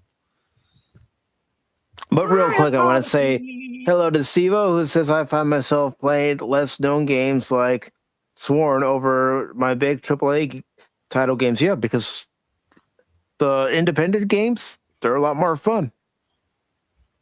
Yeah. If you haven't tried Repo, I think you'd have a lot of fun if you could get a group of people together and play that. But who would like to read the next story, which I have put into the private chat? I think being that Cash is not doing his proper job of being a moderator because this is whatever. No. I don't think so. Baron can read this one since he wants to start. Okay. Go ahead. Hey, Baron. You haven't read anything in a long time. Okay, I'll do it. I'll do it. Real quick, before you do, I just want to thank Polar Player over on Rumble for rating the stream. Thank you very much. Really appreciate it. Welcome aboard. Hey, man. Great job. Just don't read the All right. fridge. I want my beer. No, is this one of Cash's articles? And I'm reading it. Yeah. No, it's one I found. It's one I One found. he found, dude. Okay, make note that that I'm reading this article. He's next, okay? And make sure it's one that has Yeah, of course he's next. Of course he's next. Don't worry. make sure it has a Here we lot go. of hard names. So you got that up? I haven't selected a Japanese anime related one in a while. Yeah. So the That's next one where I I have do, to- I'll give it to Time to Cash. go up. Time to go to Google again, and so I can pronounce these names to help you guys out. Yes. No, you have to do it like I do. You just No. gotta. No, I You, refuse. you just have to try to say it No. at the moment. Hell no. And if you fumble, you fumble. Hell no.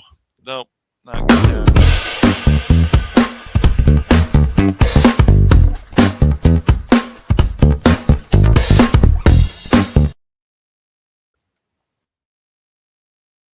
You know what really grinds my gears? Yeah, there's Cash. There's Cash. Yeah. Baron does. No, I'm just kidding. But go ahead, Baron. Yeah, I do. Mm. How dare you? Read between the I'll lines, scroll. buddy.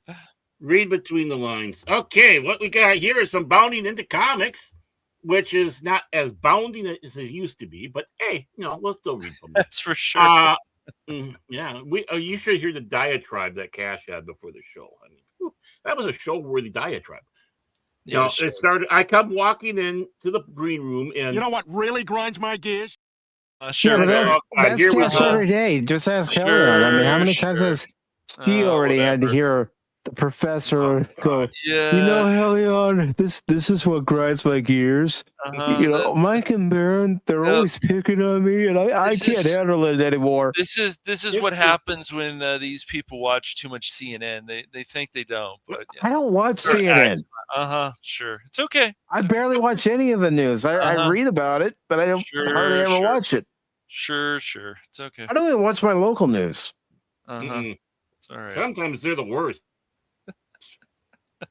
especially here. It's okay. What's this professor thing?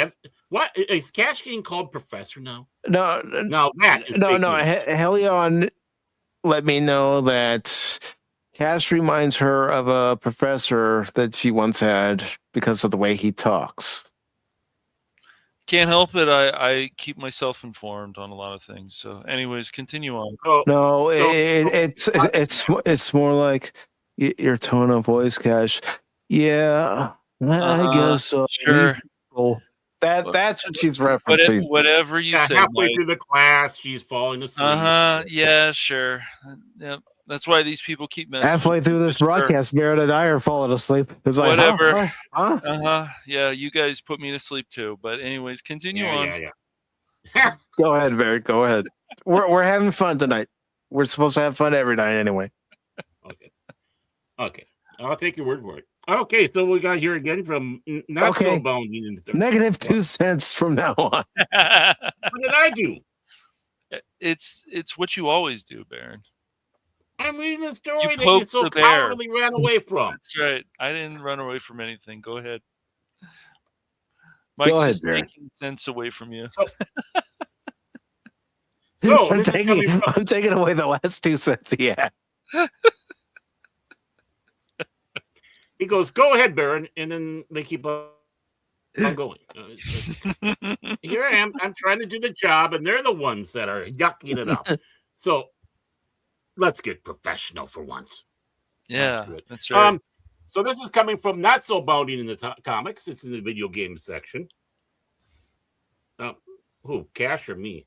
It Everybody. is headlined: UK approves $900 million.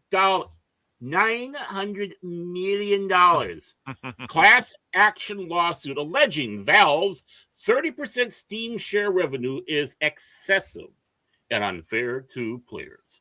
This is written by, bylined by Ryan Pearson, Dateline, January 28th of this year. So, I don't know who those goofy guys are, but they're goofy. Once you, once me, once Cash. Yeah. Okay, I'm the big guy in the back. That's the TFC crew. TF2, Yeah. excuse me. TF2. I'm the guy on the left. Cash is the one in the middle going, seriously, guys? What Yeah, it happened? does look like cash. It does look like cash, doesn't it? Okay. Yeah. So That's the scout. Yeah, that's the scout in the game. I'm on a baseball card. Yeah, it's a great character. Anyways, and a start. Okay, cash. Shut up. no, you. I'm supposed to be reading the article. Get on with Okay. it. I'm trying. And a stark reminder that even the most noble efforts are still prone to massive flaws. The UK has given the go-ahead to a class action lawsuit accusing Valve of unfairly balancing their Steam revenue share program in such a way that the country's 14 million players are being overcharged for their video game purchases. First filed with the Competition Appeal Tribunal in June of 2024 by the CEO of the UK-based Parent Zone digital right advocacy group, Vicky Shotbolt. What a name, Shotbolt. Shotbolt. Wow. Yeah. That's video game worthy. The suit claims that Valve has been operating anti-competitively and as a result has reduced competition in the PC game market, including by restricting competitors from successfully entering the gaming space and by controlling pricing in the digital gaming industry. Noting that one result of this behavior is that consumers are paying too much for PC games and in-game content and have lesser PC game platform alternatives. The lawsuit official Steam You Owe Us website explains that while Steam prices often appear to be the lowest, this is actually due to price restrictions that Valve often imposes on game developers and producers. The price obligation. Hold on one second. Hold on one second. Cash, are you seeing what I'm seeing? Look at this guy. And now, look at this guy. I know, right? Good point. He's This guy? Junior with a beard. And this guy. We don't Very care what's good. like clean shaven. Yep, exactly. Oh, Yep. well, That's crazy. things you learn. Mm-hmm. Gabe Junior. What? You heard me.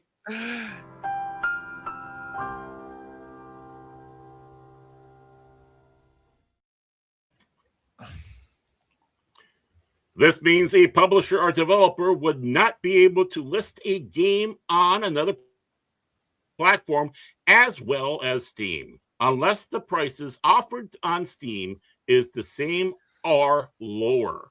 This applies to games on all other distribution stores, including online and physical stores, not just those distributed by Steam keys.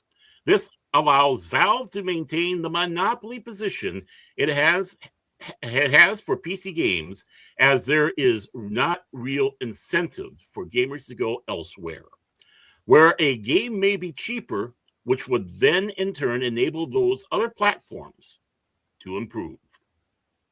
In regards to the UK, current law further holds that companies who hold a dominant position in a given market are not allowed to charge excessive prices. To this end, the lawsuit asserts that Valve's commission rate of up to 30% is excessively given. Competitors lower commission rates the way the platform operates for the consumer and the high level of profit that Valve is making absent a viable competitor, which is behaviorally directly restricts, as developers are not permitted to list games at lower prices on competing platforms. This unfair commission charge is paid for by the consumer. That's how taxes work too, by the way, just to let you know. The website official recap concludes. As for relief, the lawsuit is seeking a restitution provisionally estimated at £656 million including interest, which is about $901 million US, with individual compensation currently predicted to fall in the range of around 22 pounds to 44 pounds per person. Or here in the States, it would be 30-28 or 60-55, depending on how much an individual has spent on Steam or other PC gaming platforms. For PCs and add-on content, with additional compensation being made available for those based in Scotland. And while Valve attempted to prevent the lawsuits from moving forward by arguing that the aforementioned platform party obligations, or PPO, that's a joke in and by itself, folks, are not perhaps effectively enforced and therefore did not constitute an abuse, and the resulting inherent tension with the PCR case. London Competition Appeal Tribunal determined that the matter was clearly rather one for trial. Curiously, Of course they did. It's England. Curiously, as noted by Alex Forbes Calvin of Games Industry Biz, you know this is a fancy Brit. I was going to say, it's a fancy name, old chap, when it's Alex Forbes Calvin, yes. I just say. Valve had also attempted to argue that Shotbolt would be wholly unable to fund the lawsuit. Now, see, notice the difference. Forbes, Calvin, I am Shotbolt. See, I mean, there's a big difference here. Even though she had already verifiably secured 18.6 million pounds, which is roughly about 25.5 million US, at the time of the developer's response. And there's a picture of Alex Forbes Calvin. See, typical Brit. Yes. And real quick, I want to say hello to Waffle Meat over on Rumble. Good to see you, brother. It says, what a unique chat. Be sure to like, follow, repost, and show that Rumble wallet some love, chat. Appreciate seeing you, Waffle Meat. And yes, as of right now, I'm still part of the Rumble Premium program. So. Ooh. Woo! Ah. See, if Mike's gone full Forbes Calvin on us, he's not a shotgun. If I got full Forbes Calvin on everybody, I would have posted the Rumble link in the YouTube post so everybody here on YouTube can come see me on a Friday. He's going to turn into Ron Burgundy. I have a lot of leather-bound books, and my house smells like rich mahogany. He wears a smoking vest. And speaking of which, Cash, I know I said that we were going to watch it last year, but I promise you this year. Well, especially for Baron, Yeah, that's escalated quickly. While the UK's Online Safety Act has resulted in some infringing websites being geo-blocked, the UK is being geo-blocked. The UK, okay. To do a better job, it seems unlikely Steam will be forbidden from operating while the lawsuit is debated. Well, of course. I mean, how many people over there are using it? So you block it, all these people can't use it, you morons. Nonetheless, it should be noted Steam's revenue share split is considered an industry standard, with 30% to the storefront also being the standard for GOG. What? Microsoft on PC, Google, Apple, Amazon, and even GameStop. That's right. Even games. So you know what? You know what, England? I've got this for you. The hell you say? Reading this. Yes.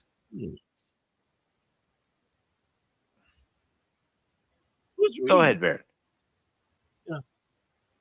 That's right. I said, I ain't giving you no $350, you goddamn Loch Ness monster. Get your own goddamn money. I gave him a... Okay, I'm feeling better now. Okay. Notably, Barrett, he's a sensitive type. I am very sensitive. Notably, as highlighted by Forbes Calvin, Valve was previously hit with a United States-based antitrust lawsuit in 2021, as brought against them by Overgrowth developer Wolfire Games on the issue of the 30% split. Though dismissed. Can I interject here? Yeah. Well, yeah. If you know you're going to be dealing with an online retailer that already takes 30% from each sale, why are you suing? You already know this up front. It's not like they're hiding it from you. Because it's like the people that move next to an airport then complain about the airport. Right. Not like the poor slubs that was living someplace and they decide to build an airport around them. That's different. But, the reason that I feel this is just another stupid lawsuit is they're trying to also say that you're forced to buy DLC content. You're forced to buy added content. No, you aren't. That's a bunch of crap. If I choose not to buy DLC or the deluxe edition of a game, that's my choice. No one's forcing me to do it. No one's saying you will buy the DLC, Mike. No, I will not. But this is like how Remedy feels with Epic Games. They're like, oh, Steam's taking this.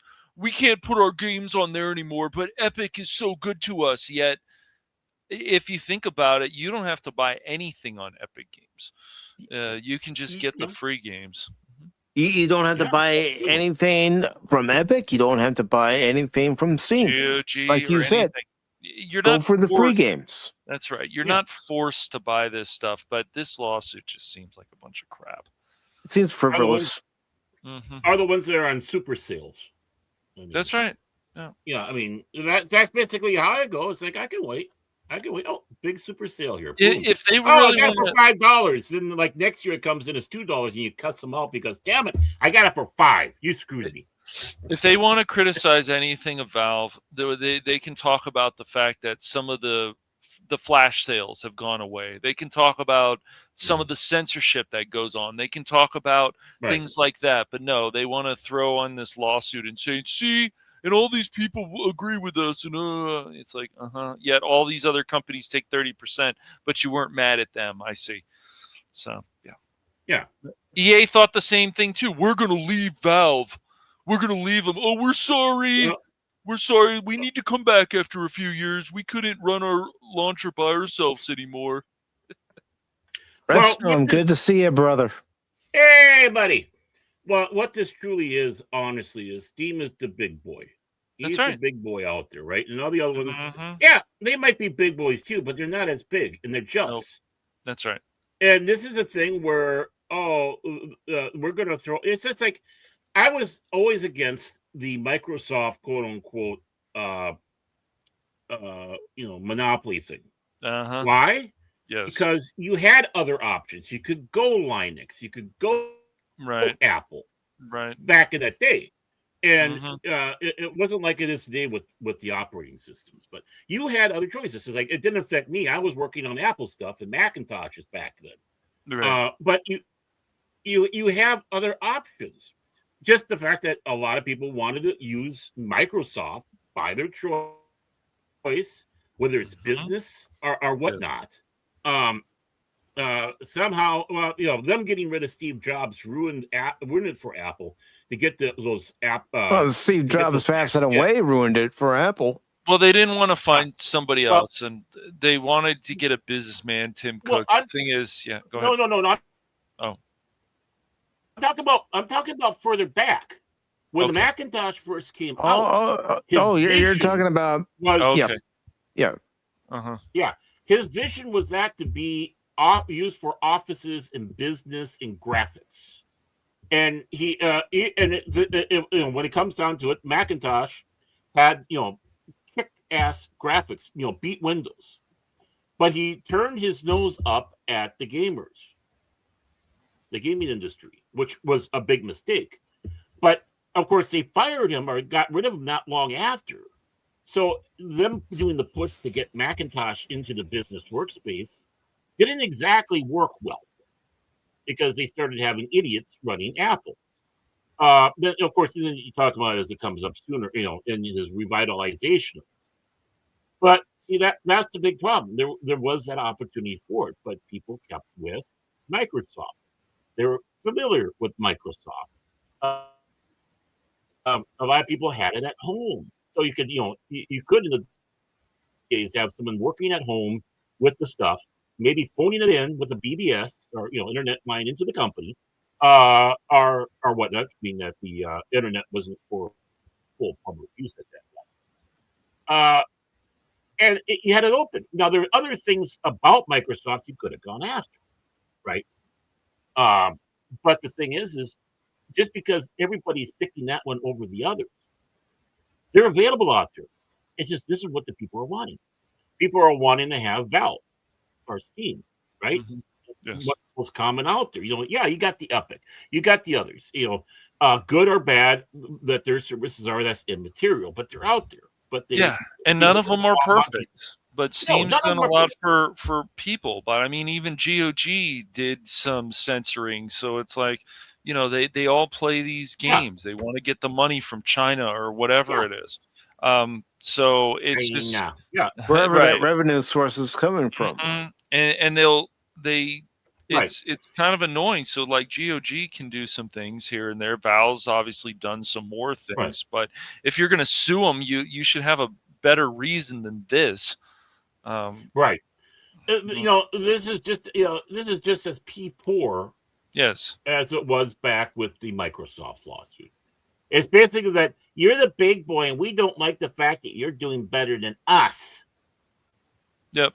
If it was a true monopoly situation, the other ones wouldn't exist, or they would have been. That's right. Well, it'd be like what's going, like the true monopolies that are happening with the entertainment, with Disney and all that stuff, when they're gobbling everybody else up, and there's hardly any competition. There is your monopoly. No one wants to touch it. Look at Skydance, gobbling up Paramount. Now they want to go after Warner Brothers, even though Warner Brothers board of directors declined the deal, and they want to stick with Netflix. Still, you have these corporations, Paramount, Disney, Netflix, who want to gobble up other corporations, so there's less to choose from. Yep. Yeah, I feel that, and it's a tough thing too, because obviously there's a time that EA and other stuff. I mean, there was a time I think EA wanted to get Nintendo, if I remember. It's like, hell no. They have their problems too. All these companies have their problems. That's why when people just blindly support them for whatever reasons, like, don't do that. Right. That's not smart. Yeah. No, it's not. I mean, back in the day, I was a rabid Macintosh guy. Mm-hmm. And the one thing I really loved to do was, what I had was, I had a subscription to only one computer magazine that was called Mac Addict, right? I didn't go with Mac World or all the other ones. I went with Mac Addict because they what are you laughing about? No, I'm laughing about they reach over No, calm down. No. Hey, I'm not going to ever calm down, man. Okay, but okay, Cashman might be right. Yeah. He's the money man. If you need to sue somebody, take it easy, man. I'm perfectly calm, dude. Calmer than you are. Will you just take it easy? Calmer than you are.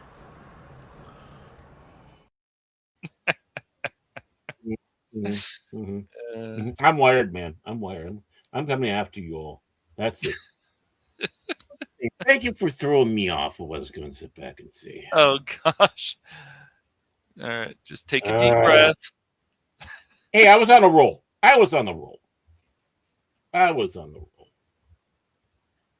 What was I saying? I forgot. That's what you get with old person brain. Mac Addict, right? Yes. And the reason why I liked Mac Addict is they had a little change in their management and they started doing things different. It was irreverent to the topic at hand. It was informative, but it's like, yeah, we're serious, but we're having fun type of thing. They were not afraid to go after Apple for the mistakes they made. They had their knives out on Apple, so you got good and bad from them. They were criticizing the guy who was running Apple because he was always running around with a Windows laptop. It's like, you're running Apple and you're not using Apple? Yeah, come on, man. Problem. Right? Yeah. Mm-hmm. And that's what I loved about it. it was, positive, negative about everything that was going on there. Where, like Macworld or whatever, it'd be more of the, hey, excuse me while I put some lube on my nose and I shall insert it now. It's nice and warm too, so you don't have to worry about the coldness, and such. And that's what we need. It's like if Mac wasn't around, if they did crash at that time, because this was about the time that Macintosh was not looking good. They were very promoting the clones, the Apple clones, because they had that little experiment for a few years, which probably wasn't the best thing, but they were hoping that they could try to do what basically Windows did. Right. Go out there and you'll be able to put this on other computers. But they're still around. And now, of course, Apple is thriving pretty good, even though they could be a hell of a lot better. They could be a hell of a lot better, yes. And you got a lot of people running with Linux. So, this is not a monopoly situation. This with Steam is not a monopoly situation. I mean, Epic Games and all the other ones, they're doing far better than what Apple was doing at that time. Yep.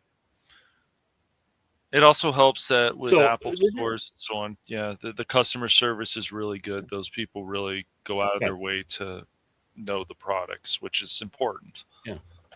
I mean, even at the end of this article here, Baron, it says that lawsuit that was filed in 2021 was dismissed at the end of that year, and that it was refiled in May of 2022 before being combined with a similar lawsuit filed by Denny and Thaco, maybe it is Thaco. I don't know. I think it's trial by Aspire Studio, Dark Cat Studios, and granted class action status by a federal judge in November 2024. Yeah, well, you can always find a judge that'll take up any case. Yeah. Oh, yes, I'm sure you can. Right. But, this isn't... If you don't want it, there's Epic. If you feel you're being taken advantage with Valve, go to one of the other ones. This is the whole situation about, I want my cake and eat it too bullshit. Right. Mm-hmm. Right. And say, all these fans say this, and it's like, Well, they're saying that things are being forced. That's when I roll my eyes. Yeah, I don't see. Hey, what happened? It's StreamYard, so it'll do that every now and then. StreamYard! Yeah, I noticed some flickering sometimes on there, but I just called this up. Ooh, Norse Oath of the Blood. That looks good. But yeah, I mean, look at the free games. Definitely not fried chickens going on right now until the 5th. And then you have Botany Manor and Poison Retro Set, which neither one of them look like I want to have. But still, it's free games. Mm-hmm. And some, like Hogwarts, was on there. A few of the others that were they have Grand Theft Horse on there. That's gonna be fun. That's right, Baron. You can ride your Mustang. And a literal Mustang. Yeah, right. Theft Horse. Yeah. And the thing is, it's got DLCs, but you don't need DLCs unless you wish to expand your game. Or in the case of like Warhammer, Space Marine. I'm not grabbing every DLC. I don't want to necessarily have the White Scars pack or the Champion pack. No, I wanted my Dark Angels and a couple of the others. But you don't have to. You don't even need to get the DLC pack if you have Dark Angel in the game. But if you want to really look really neat and fancy, it's cosmetic, but it's cheap. It's not that expensive, which is why I went for it, and because I'm a cheap bastard, and wait for it. So really, and what's nice is when you get the deal where the DLCs are all included. Like when I got the Batman, Arkham, I have all the DLCs for that, and it's like it came with it. Our Mad Max, all the DLCs came with that. Yeah, that's how it was when Jace gifted me Mad Max, and it came with all the DLCs. Yeah, which was basically the body parts, the bodies. for cars, not people, cars, and the game YouTube. So yeah, I mean, DLCs are nice little things, but yeah, if they make it that you have to buy a DLC to get the game going, then there's a problem. DLCs should be add-ons or expanding what you have, and hey, Well, if it's what you want, just like what you want. it's just like when you go to a store, you buy a game, and it comes with the activation key nowadays. No, I don't want to have to put in a disc or enter an activation key just to have the game. If I'm buying, a physical copy of a game that comes with a disc, and it tells me to insert the disc and then put in the code to activate it, it's like, no, this is bullshit. The game should be available to me from the moment I purchase it. Right. There shouldn't be any extra steps involved. Shouldn't. And that's game developers. Maybe it's time that, hey, tell you what, let's slap it back and look at your game developers and what you're doing. And overpricing. Yeah, that's why I they think are overpricing games. we're not. Yeah. That's why we need to continue to put out more messages, and not enough people do it, I feel, about finding these games for a cheaper price, because they're claiming that this stuff is now $70, $80, and I'm just talking about the base version. I always talk about that. And when you start accepting these things, and you can blame a number of consumers for this, this is the kind of stuff that starts getting worse and worse and worse. Yeah, I don't mind paying $20 to $50 for a game. Yeah. Mm-hmm. But if I had to pay any more than that, no, I'm not doing it. 60. Have I made some purchases for some games that have been $70? I'm not gonna say I haven't. When I have last year, when I happened to buy a certain game from a long-standing franchise, Doom. Yeah, I ended up buying that game. That was over $70, but like I said, I've been meaning to ask you about that, how you like it, but we can talk about that later. No, I'm included in this conversation here. Okay. But it was worth it to me to get the extra DLCs for that. Yeah, you bought the deluxe edition for that, right? So, yeah. Also, and get the game at that price because I watched somebody play it who had that same version to be able to play it a few days earlier. And it was Stone Cold Loki. I watched him stream it. Well, okay, I'm sold on it. Yeah. It's a fun game. I've seen people play that game and was like, ooh, I can't wait to get a good sale on that one. Yeah, it didn't do as well as some of the other Doom stuff. Some people didn't like certain things, but other people like Mike enjoyed it, and that's cool. I enjoyed it because it reminded me a lot of old school Doom. So they're doing some stuff still, though. This is the other reason, like, where's the multiplayer? Doom used to be known for great multiplayer. So I wish that was one of the gripes with this last one. Yeah. It didn't have the multiplayer. Yeah, they could bring back that fun, awesome multiplayer again. This is another thing. They want to charge more, and then this goes along with the layoffs. And then when this stuff isn't selling, of course, then you got stuff like the Activision thing a long time ago, a number of years ago, when that Bond game, they were like, oh, we'll just get rid of all the developers. Well, what about the part that you guys played?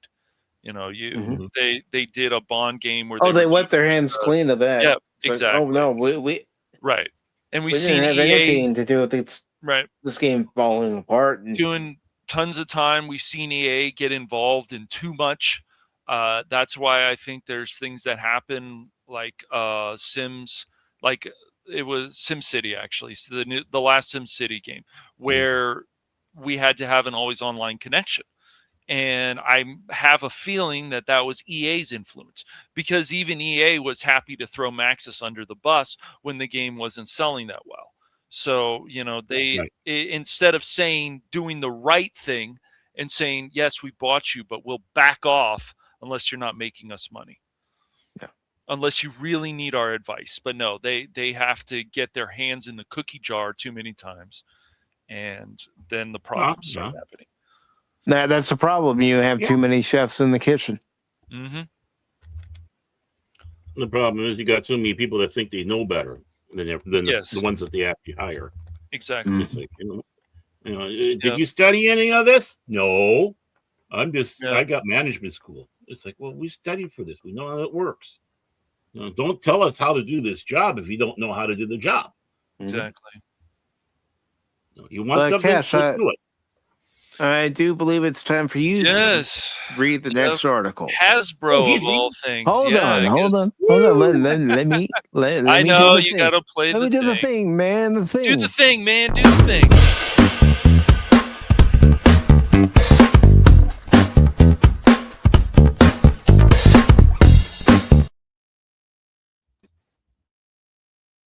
Now comes the part where we throw our heads back and laugh. Ready? Ready! That's how I feel about Baron's belly button lynch whenever I hear about it. But yeah. Leave it alone. Leave my buddy belly button. I meditate to that. I meditate to belly button lynch. We didn't need to know that. I don't think anybody was asking about that, Baron. That you meditate to your own belly button. Yeah, that's crazy. So Spencer Bacoli here from the good old Bounding and sometimes into the comics. But we here on we always make fun of this stuff. We don't care if it's more on the right or the left when we read things. I'm gonna make fun of it. That's right. If it's worth making fun of. But good old Spencer, and I had seen some of this article recently because this is January 23rd. But Hasbro, of course. Now I'm guessing this lawsuit is probably correct. Because Hasbro's been screwing up a bit lately, more than a bit, but yeah. Well, their new CEO is focused more on digital content than he is on actually making actual product for the shelves. The hell you say? But yeah, Hasbro sued for lying to investors. New lawsuit claims recent stock prices were artificially inflated by overprinting Magic the Gathering cards. Yes.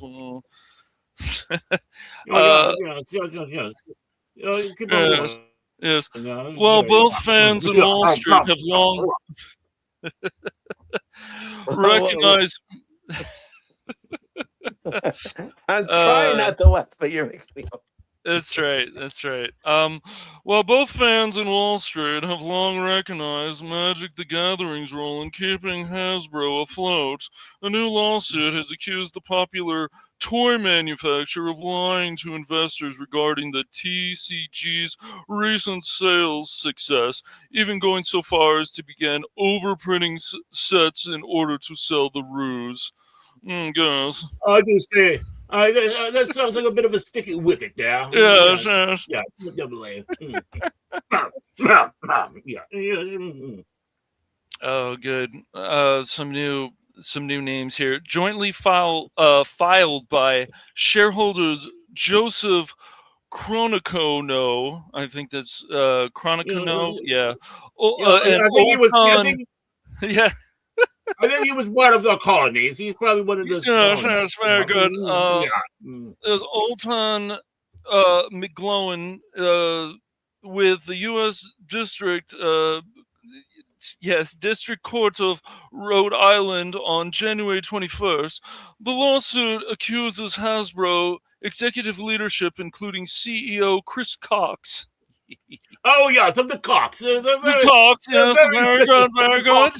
They're a very respectful family, even though they do get me up too early in the morning. And I see them out there cutting some morning wood also. Yes. Yeah. You need to have your fires in the morning. Yeah. Yes. The Cox good family. Good family.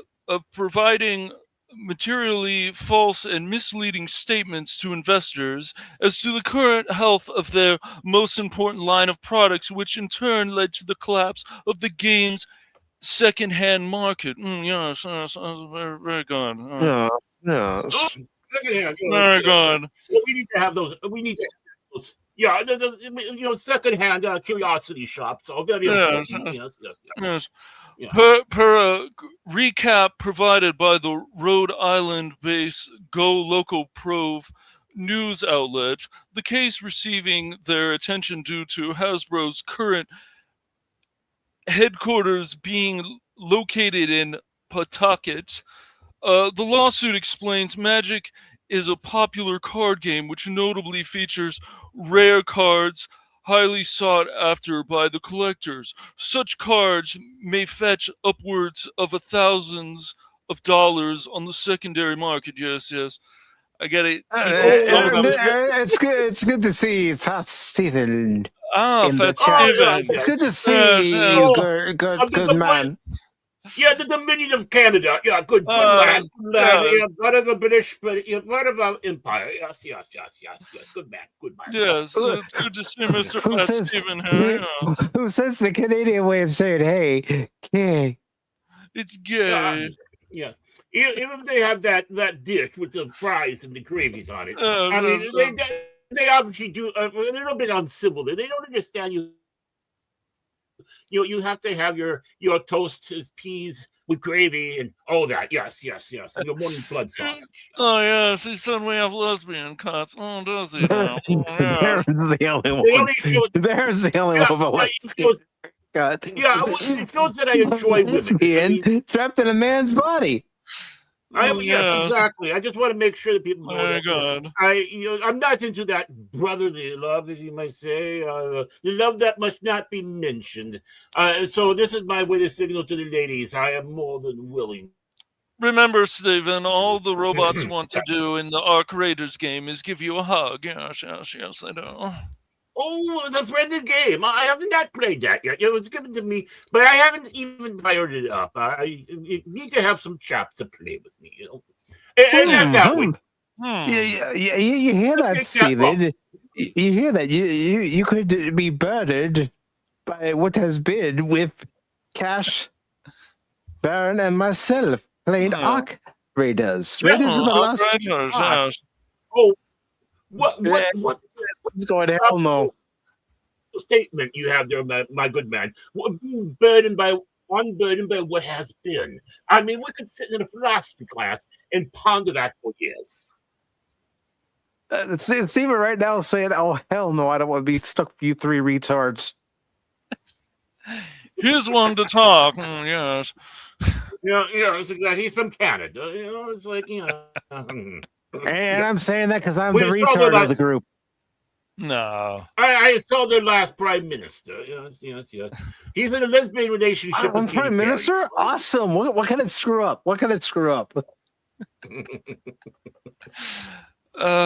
Man. He's dating an astronaut, I tell you. He's dating a true astronaut. That brave Katy Perry, and they're in that sweet lesbian relationship, and which will show you that I am very inclusive. I have no problems with that. But Cash, go ahead, dear finish boy. it on. Yes, finish it. Here we go. Continue on. Yes. Given the nature of Magic's secondary market, the rate of which new Magic card sets are printed and sold directly impacts the value of existing Magic cards to collectors. As such, the overprinting of new Magic sets would reduce the value of existing Magic sets. Okay? Although analysts and investors... I know, right?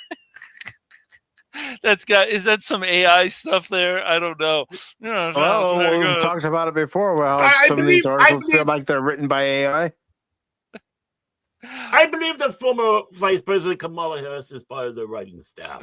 It's like this has to be because we are being burdened by what has been. It's like not unburdened, but burdened. This took an interesting turn. Yes, maybe that is the case. Maybe not, but who knows? Although analysts and investors consistently inquired as to whether the company was in fact overprinting Magic sets, the individual defendants repeatedly denied such speculation. Of course they did, yeah, boy. Of course they did. Yes, very good. They're doing them. Yeah, you have to do that. Plausible deniability and all that. I tell you. I mean, the Royals do it all the Yes. time. I do say yes. Yes. basing its claims on a review of internal corporate documents produced by defendants to plaintiffs counsel, the defendants' public documents, conference calls, and announcements made by defendants. The lawsuit argues that this overprinting scheme caused the company to substantial harm by causing it to repurchase its own shares at artificially inflated prices. Yes. That was a mouthful, because I think there could have been some sentences there that were maybe cut, maybe one or two. It starts being word salad. Yes, a little bit of words. Oh, yes. Mm-hmm. How was your sandwich, sir? It's a bit wordy. Yeah, it's definitely a bit wordy today. In total, the company spent an aggregate amount of approximately $125 million to repurchase approximately 1.4 million shares of its own common stock at artificially inflated prices from April 2022 to July 2022. This caused the company to overpay for repurchases of its own stock by approximately $55.9 million. Yes. No, I do say. Oh, resignation. It sounds like something that would have happened because you went to that curry shop on Baker Street. I do say. Yes. There's a lot of curry stains in Jolly Good England right now. Yeah. Yes. Providing a brief overview of the saga thus far, the lawsuit then recalls, according to the company's segmentation strategy, new Magic sets were to be printed to meet demand from the new consumer segments, such as collectors, competitive, and casual players, or digital MTG Arena and MTG online users. But the truth began to emerge on November 14th, 2022, when Bank of America issued a report that the company had been overprinting Magic sets and risked damaging the value of Magic brand. Yes. And Godzillionaire says this lawsuit is nonsense. Actually, Godzillionaire, what we would say is it's hogwash. It's pure hogwash. He says, next thing you're going to tell me consistently printing more US dollars is making the dollar worthless. Yes. It is. I hate to break it to you, dear boy, but it is. Yes. Yes, we figured valuable pound. You leave a pound. We had a feeling that maybe this would be an actual true lawsuit because Hasbro has been fucking up recently. Yes. I do say, what did you say, old lady? You should have been saying fornicating. Oh, fornicating. Oh, excuse me. Remember, we are. We are proper gentlemen. We are sophisticated gentlemen here, and I can hear a few people snickering. Well, bloody hell to you too. Yes. Fornicate you. Yes. That's all I have to say. Yes. But yeah, so the truth continued to emerge on January 26, 2023, when the company issued a press release to announce its financial results for the fourth quarter and full year of 2022. The quarter 4, 2022 press release reported that the Wizards of the Coast and digital gaming segment had fallen significantly short of the company's guidance for year-over-year fourth quarter revenue growth. The fourth quarter 2022 press release further noted that the company would eliminate approximately 15% of its global workforce in the coming year, and that its COO would be departing from this position. Yes.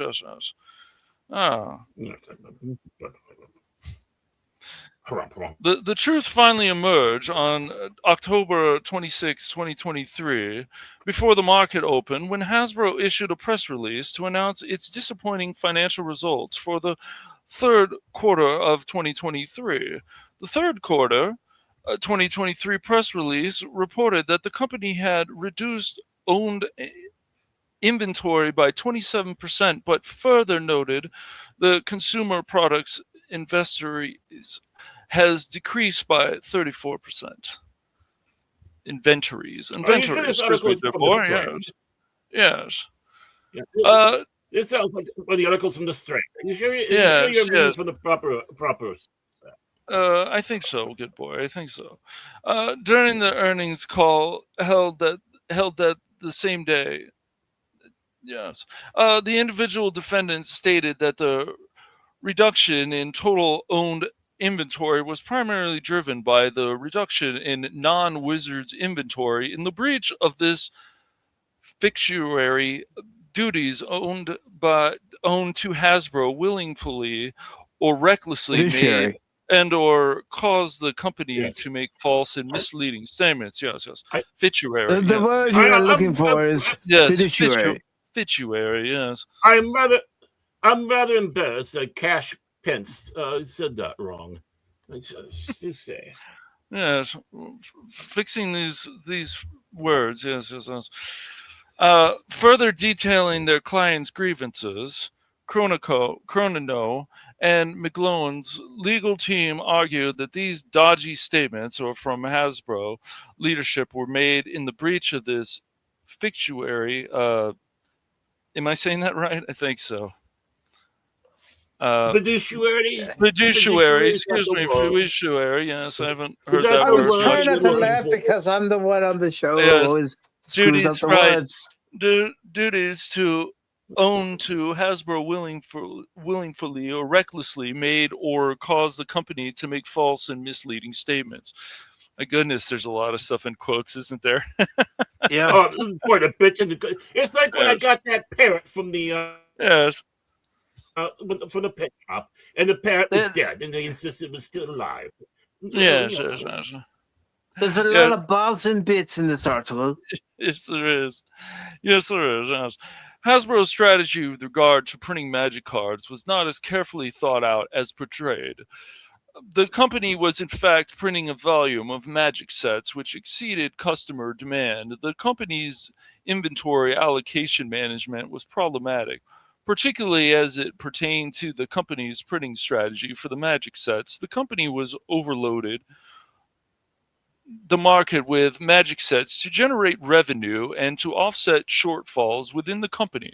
As a result of the company's overprinting of Magic sets, existing Magic cards were devalued, and the company failed to maintain internal controls.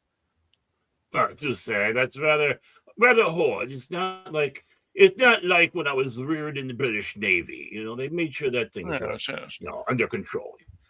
Yes, as a result of the foregoing, the company's public statements were materially false and misleading at all the relevant time. The individual defendants failed to correct or caused the company to fail to correct these false and misleading statements and omissions of the material fact, rendering them personally liable to the company for breaching their fiduciary duties.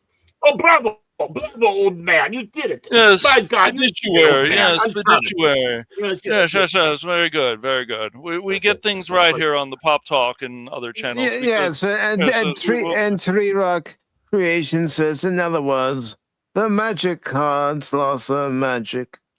Yes, it's like when I lost my mojo. The loss. That's neither here nor there. You can't lose your mojo, baby. Yeah, baby.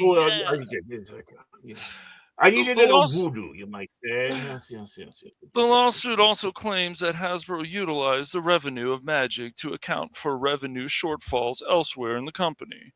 In order to account for the shortfalls in the other elements of the company's businesses, the new Magic sets would thus be parachuted into provide additional revenue. As such, the explosion growth in the Magic business noted just prior to and during the relevant period was in fact the result of parachute strategy. At present, it is not clear what specific. Yes, I was part of a shortfall incident myself. Yes, very good. And very good. I heard it was a short bus incident. Something with a short bus. No, Baron. I It's took the a midget. show. Boom, down went down Oh, there. Yeah. Somebody No, said the word midget. we don't have short. Very interesting. No, we do not have in England. In England, we don't have short buses. I was on the single decker bus, not the very double. good. Very That's good. what we have. So I was a single decker, not a double decker. I see what you did there. Very good. Very good. Mm, At well, present, thank you. it is not clear what specific relief Cronino and McGlone are seeking from Hasbro. Further, as of publication, the toy manufacturer has not responded to any public requests for comment. Oh my. No comment. Just tell you. In other words, Hasbro fucked around, and now they are finding out. They seem to have done stuff. Good Bean, fornicate. Bean, yes. Please, yes. fornicate around. Yes. But they fornicated around, and they. I was trying not to laugh. I'm like, I got to get through this in this voice. I thought it was funny to do this because it was so ridiculous. That whole article was just needed to be word cut. salad. It was Come on, so much Spencer. word salad. What the hell, dude? Oh my gosh! How many times did we say the word? What's happening to Bounty in the comics? How many times did I have to read like basically the same sentence in this fucking lawyer talk shit? It was ridiculous, man. Well, that's lawyer talk for you. Gosh. Yeah, well, that's called word count, word salad, man. That's sort of I gotta have a certain word count. Yeah, so, it's okay to have shorter. Right. Go ahead. Yeah. Writing by Kamala Harris. There you go. Right. Anybody who does word salad, it's not just her. There's other people who do it. It's like, please. I know there's people who do it. Just don't. But she's the best one to point out. Oh man, that was a lot. I had to get through that, and some of those words you don't always see. And I also feel like we must use big words because we need to make ourselves feel smarter. So we need to use bigger words. Yes. Fiduciary, yes. Fiduciary, yes. I am smart. I'm SMRT. Yeah, it's like we were on PBS there. When PBS actually was more cultured. There's some cultures there still, but it's like older stuff. Hey, throat cultures don't count. Who was cultured, Cash, was purely a child. I don't think it's good. Come on, Graham Kerr was cultured. I just laugh at the media and the other one who was cultured on there, I guarantee, was the Cajun Chef. I guarantee. Mm-hmm. Well, yeah, but you had the Galloping Gourmet too. I mean, I know. Yeah, it's just. But the Cajun Chef. Yeah. Oui, mon ami, yeah. Yeah, back in the day when there was a lot of good stuff on there at one time. Oh yeah, there was. Not just Sesame Street for my 5-year-old eyes. See, this is what we will always tell people out there. I don't care what article you're reading or whatever. Never blindly agree with it, and also any of these articles.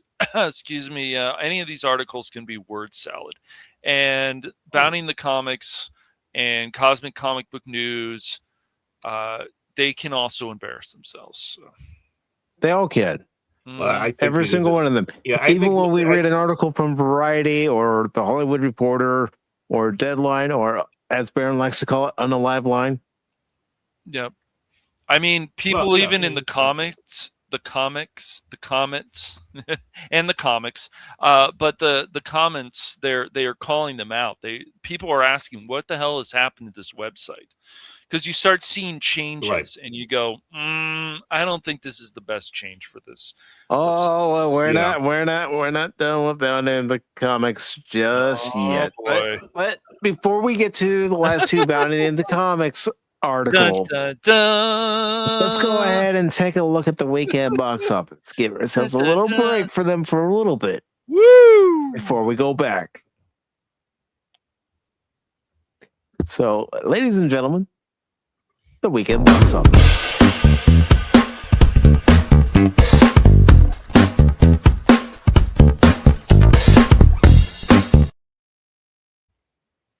And the number one movie was Send help. I don't know. That seems like something that Baron, Cash, and I always say every pop talk. Help us! Send help. We Yeah, need that's the People model. watching go, there's no help for you Three Stooges. No. I thought it was our chat that said that. The viewers, send help. But that's the model of pop talk is send help. I never even heard of this film. Never heard of it Never either, heard but of it's this film. apparently released by Walt Disney, and it Yes. made $20 million this weekend. Considering pretty much the entire East Coast was white out with the snowstorm that came through. Then you had the Iron Lung at $17.8 million at number I don't even 2. know what that one is. Markiplier. I've never heard of that studio. Iron then- Lung. That's and then hold on. At number 3, everybody knows you went to see this. At number 3, Melania. Wow. Wow. I'm impressed. I'm impressed. Melania came in at number 3. That's right. The First Lady. Wow. She came in at number 3 this weekend at the box office. She beat out Zootopia 2. Yep. Well, I'm surprised. I literally surprised. I didn't expect that much of a return. People coming in to see it. So I guess I owe Trump $1. We had a That's bet. right, Baron. Baron and I had a bet. I told him, I guarantee it, Melania's going to be up in the top 5. You better believe it. Yeah. And look, I'm she's in the giving that top 5. $1, no penny. Yeah. Pennies. I'm using pennies. $1 in pennies. I'm sending. We don't print pennies anymore, Baron. No more but I got pennies. enough. Welcome back, Helion. Welcome back. You missed us being silly idiot goofball. The usual stuff. Yeah. We're just being ourselves. Mm-hmm. But look at that. Number 3, Melania. I'm shocked, yeah. I mean, that did better than Bruce Springsteen.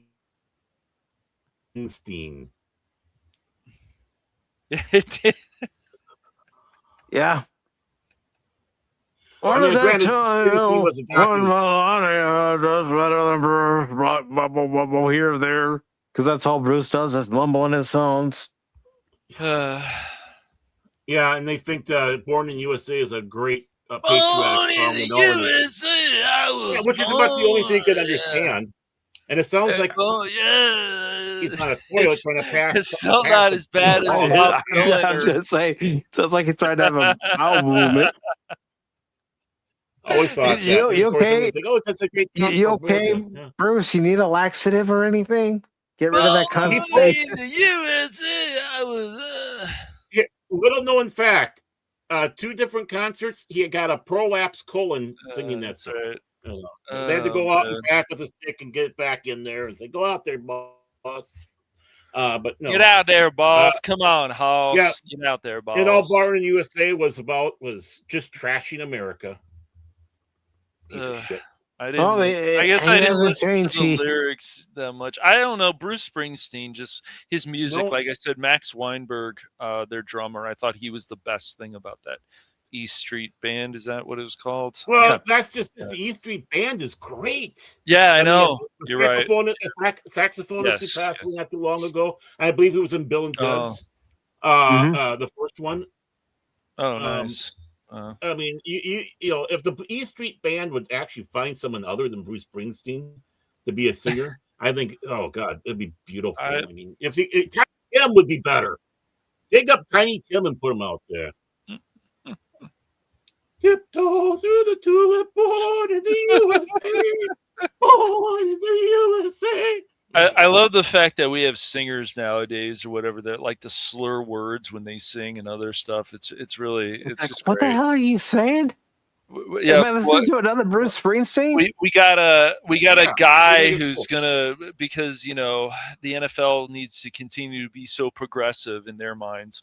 But we're gonna have a guy at the halftime show singing in a dress. Very, very exciting. Oh yeah, Bad Bunny. Yeah, I don't care. Well, You know, you see, Cash, I do not care who's going to be seeing that next Sunday's Super Bowl. Very I am good, going very to be talking to a non with a chin. Non. we'll be here. Those dirty well, We'll give people alternative programs. Yeah. Yes. We'll have our Babylon own 5, The halftime Road show. Home. Cheap plug. Yes. Cheap Yeah. plug, yes. Mhm, Good mhm, movie, yes. Yeah, yes. basically DS9 with hookers and blackjack. Yeah. That's how St. Michael Straczynski was when Paramount said, no, we already have a sci-fi show. Well, fine, I'll make my own sci-fi show with blackjacks and hookers. Oh, just give me the hookers. Yeah, exactly. But oh god, I remember one of the best halftime shows ever was when they were done in Louisiana. He had ZZ Top and the Blues Brothers, Yep. and they fired off all And that fireworks, and the vents were covered with yeah. flags. Yeah. See, Yeah, I I'm glad you brought that up because somebody had shown a clip of that this morning on X saying this was the Oh, they best did? ever halftime show. And I'm going, hell yeah, it was. they had some, I mean, I know like when the Who played a number of years ago and people were like, oh, they sound so old. I'm like, I don't know. They still are trying to kick ass. So I just think it's weird when they halftime. There's got to still be some rock bands out there. Even wouldn't it be cool if somebody be like, hey, we heard about this group and we want to give them the big stage. But no, they bring on people that they know for sure that is going to cause controversy. It's always going to cause controversy every time. Even when they had on Snoop Dogg, what was it, 2 years ago or something, The Weeknd, it was still more just minor and stuff. There wasn't really anything controversial, if I remember, about The Weeknd and stuff. But why would you limit yourself? The halftime show and the Super Bowl, like I'm sure there's rock bands and some other ones.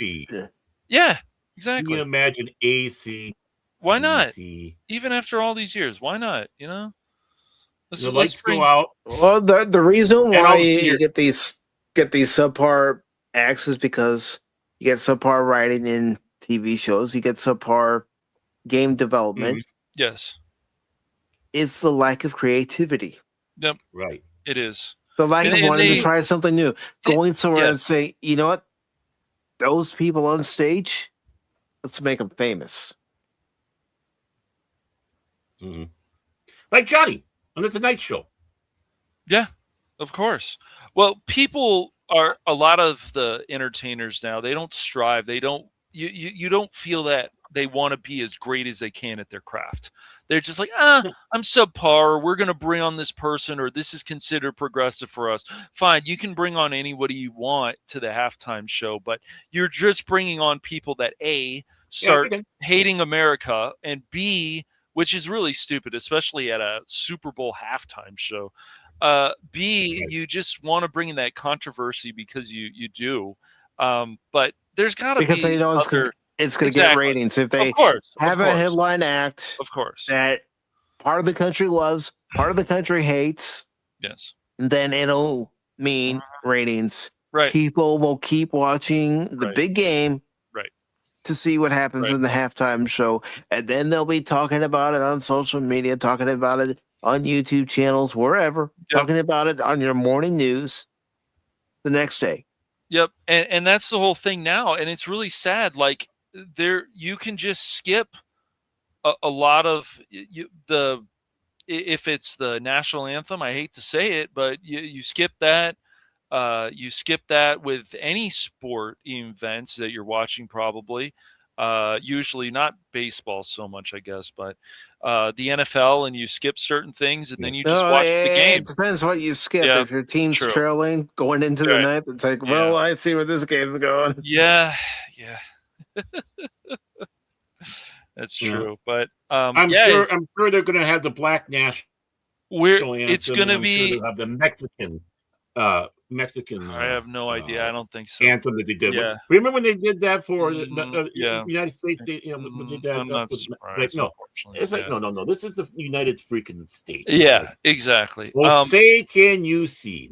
It's gonna be very interesting to see, and people can laugh about this all they want, but how the ratings for Turning Point USA, there's going to be other alternatives during the halftime show. We'll see how they do compared to the halftime show. We'll see if a lot of people just want to watch for the controversy, or like, oh, let's check out Bad Bunny because of all the attention and stuff he's got. I didn't even know about Bad Bunny, of course, until we watched the second. Well, Zaffris is making another cheap plug for Zaffris, telling people to come by Zaffris next Sunday at Zaffris time, which is 6 p.m. Eastern, and watch Babylon 5, The Road Home, because Zaffris knows that's the one. But Baron, he's not the one. Cash, he's not the one. Pacific, he's definitely not the one. But it was the dawn 5, of the third age of mankind. That's the 10 one. years after the Earth Mimbari War. Yes. The Babylon Project was a dream given form. Yep. You know, what a great show. Now I'm wanting to watch it again. Thanks, guys. It's, as far as I know, it's still on Tubi. I got it on DVD anyway, so I need to sit back and watch Crusade again. On Blu-ray or whatever when they were. Now, have you opened it up? I know Mike hasn't opened it. A little bit. I have not opened mine still. I have not opened mine. A little bit, yeah. Yeah, I've watched a few episodes and stuff before. Yeah. No, I hadn't seen that Florida is making English the only language in the driving test. Well, let's face it, all the signs are written in English. If you can't read those signs, then you shouldn't be out on the road. Yep. That's right. Well, I'll quit driving. I don't know how to read. Now, Zootopia 2, that did make $5 million this weekend, but Disney's not crying because look what it's done worldwide. Yep. Yeah, it's done great. Yeah, it might actually hit $2 billion. It might. Yeah. It could. Wow. This might be the big one this year. This and Avatar has made a good profit too, but yeah.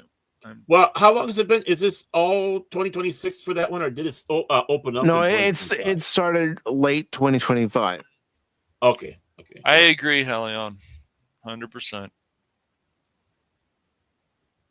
See. Mm-hmm. Jawohl. And there he goes with the German after saying "see," da, which is yes in Spanish. Da. Yeah. And Shelter, a recluse on a remote Scottish island rescues a girl from the sea. Oh, it sounds like how the long-suffering and Baron met.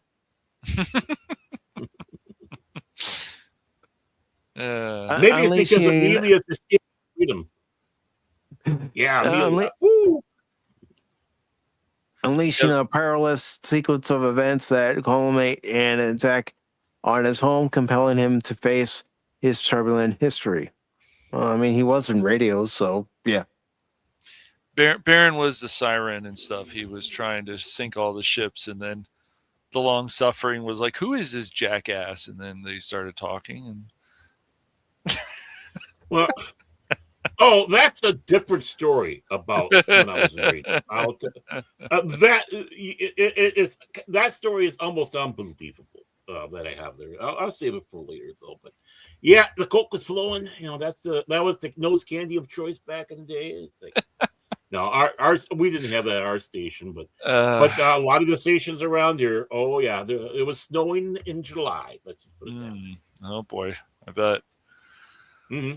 And Avatar. Avatar Fire and Ash. Well. Hasn't really done that much here. Yeah, some might say, I don't know, 386 million. Doesn't seem so bad to me, Mike, but it's gotten all its money from the international market, just like Zootopia. Yep. Right. Yep. I mean, that's embarrassing for the domestic. That is embarrassing. It is. It should be higher than that. Mm-hmm. Honestly. Like, yes. But yeah. Messy. What do we have here? And Mercy, a story about the chat of Pacific414. Say, Mike, would you please quit dying in games so much? Yes, that's This movie was filmed in my neighborhood. Actually, it's pretty crazy. So Cash has a cameo, right? No. Right. No, Yeah, but I he's did in the talk window. to the he's when in the we window were like this, going, "You need me? yeah, right. Hello, Sure, yeah. up there. Where am I? Show me Can in the we- shot now. He's in Our, the Can we have some window. more macaroni and cheese?" Yeah, I was gonna Our say, neighbor. Yeah. he's in the window. No, this is Holding around his plate from catering and eating the food.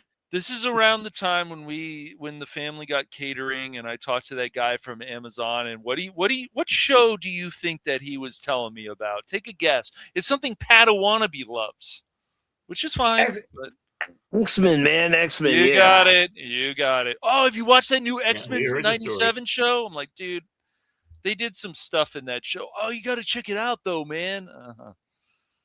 I want Rogue to have her booty back. Booty. Just watch me playing Marvel Rivals with Rogue. But he's got her booty and more. Right Rogue in Girl's got a booty. Right next door, in our neighbor's house, they launched some explosions. They had some other stuff going on. So yeah, it's pretty crazy.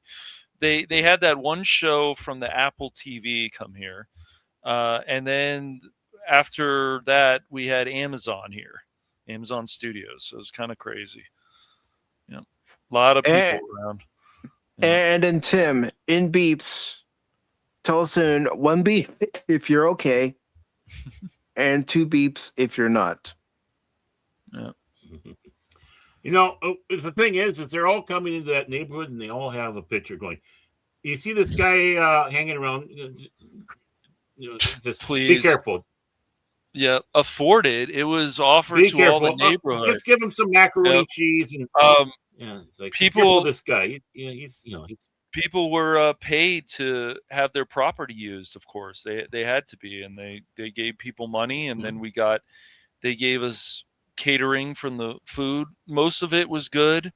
Some of it was a little weird, but a lot of it was good. So I had to take advantage of it this time. The lobster was a little rubbery. I don't remember us having lobster, but and he got to the live goth, and it wasn't live; it was dead. Yeah. He got over there, and someone ate all the tofu. The tofu. The tofu. Yeah, I wanted my tofu. Freaking you and your tofu, dude! You're obsessed. There's the tofu. Yes. That's right. Do you speak it? Do you speak it? It's fornicator. You speak it, mother fornicator. Yes, we're trying to be a more high class show.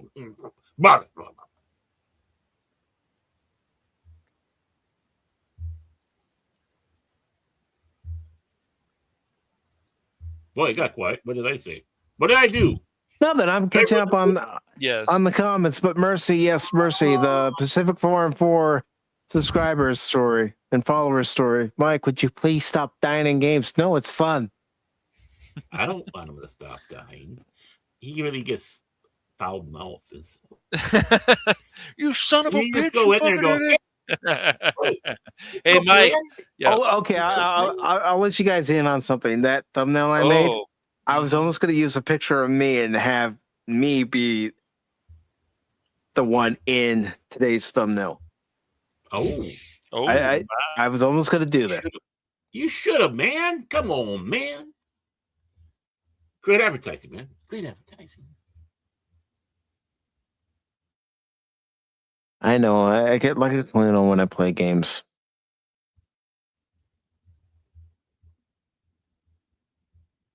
He's crazy. He's crazy.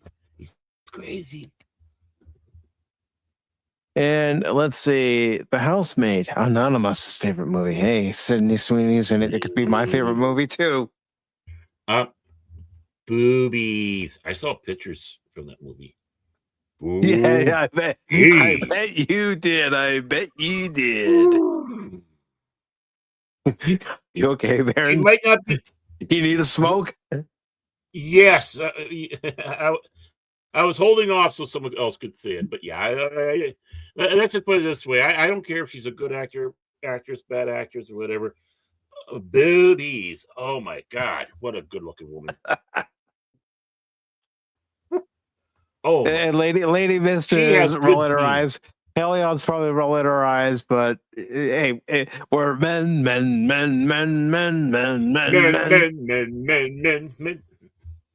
Well, and the Lord suffering, so well, whatever.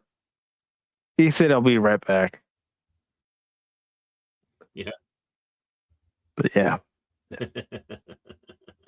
And Marty Supreme was at number 9 with 2.9 million.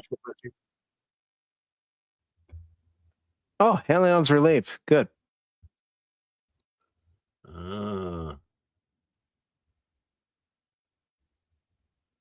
Revising discussion, guys.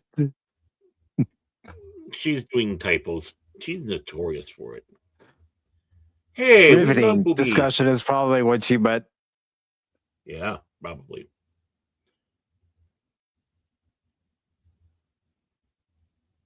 Well, I'm about boobies. I just have a certain type I like. I like them all. Really? Do. I know you do. I know you do. Big ones, small ones, firm ones, saggy ones. I don't care.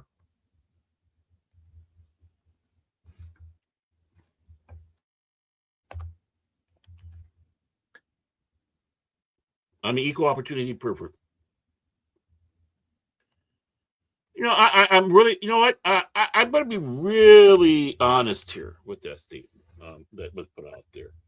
Okay. You don't have to what she said there, because, you know, I hate that you do have women that, you know, that think that way, because honestly, you know, sometimes what women have for breasts fit their frames or whatever. And again, guys love them all. I mean, no guy is going to deny looking at a pair if you flash them. And I don't think there's, unless they're gay, of course. Maybe in some gays got like. No, I'm not going to deny the fact that, you know, I've seen it. And guys, you know, any opportunity for the guy to play with them, they will play with them. You know, if you know, it comes down to the natural beauty of a woman, you know, in the frame of a woman, and how it is. You know, you have a woman out there and she's got the smaller breasts, but you wouldn't want it anything more, because if it's the frame, if they were larger, it would really not look good. Yeah.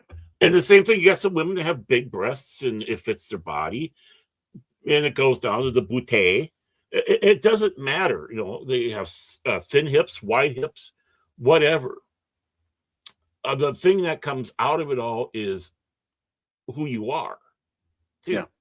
That adds a ton to the beauty. But honestly, and I'm serious about this, I love every type of woman out there, except for Jane Fonda. I will look at, and again, young one, old one. You know, I was a guy who was chasing older women. That was my thing. I liked older women. You know, I dated women who were 10. I married a woman 12 years older than me on my first marriage, right? So now that I am my age now, all these older women are now younger. So I guess I'm going like younger women now. But that's the thing. It doesn't matter how old you are. It doesn't matter how young you are. If you have some wrinkles on the face, you know, if you have freckles, as I like to call them, you know, you can do, you know, connected dots. It's fun to play connected dots with women with freckles. All that. And what sometimes a woman thinks is a flaw or whatever, a man will sometimes just adore it and whatnot. They'll like the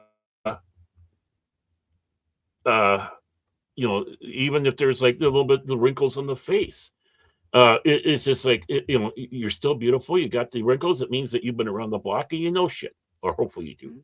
That you didn't listen to Oprah all your life. There we go. You know, so yeah, I mean, don't, you know, a woman shouldn't be sad if she's got small breasts. What I care more about, there's a lot of little big breasts. What I care more about when it comes to a woman is her personality, how she carries herself. Mhm. If she's able to laugh at herself, you got me. Right. If she's able to tell a good joke, you got me. If she can tell a bad joke, even better. Yeah. She'll fit in right here. Yeah, if she walks around with a stick up her ass, I'm staying away. Yeah. Right.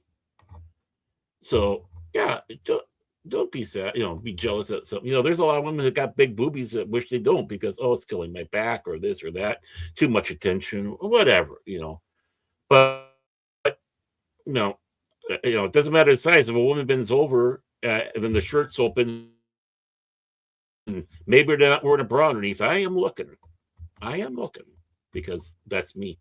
I'm a horn dog. I'm a broken horn dog, actually. So the wife got me spayed.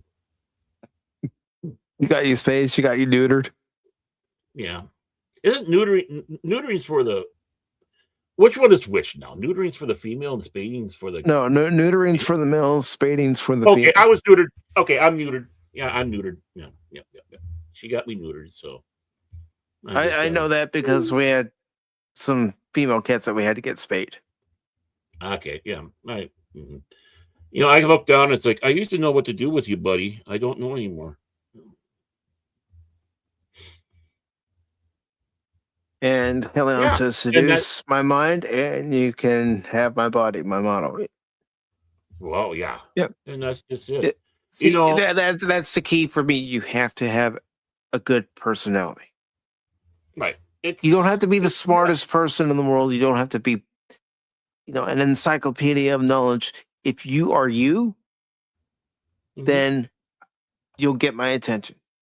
If you're trying to be something other than yourself, I'll see right through it. Unfortunately, I be myself, and a lot of them went, oh, hell no.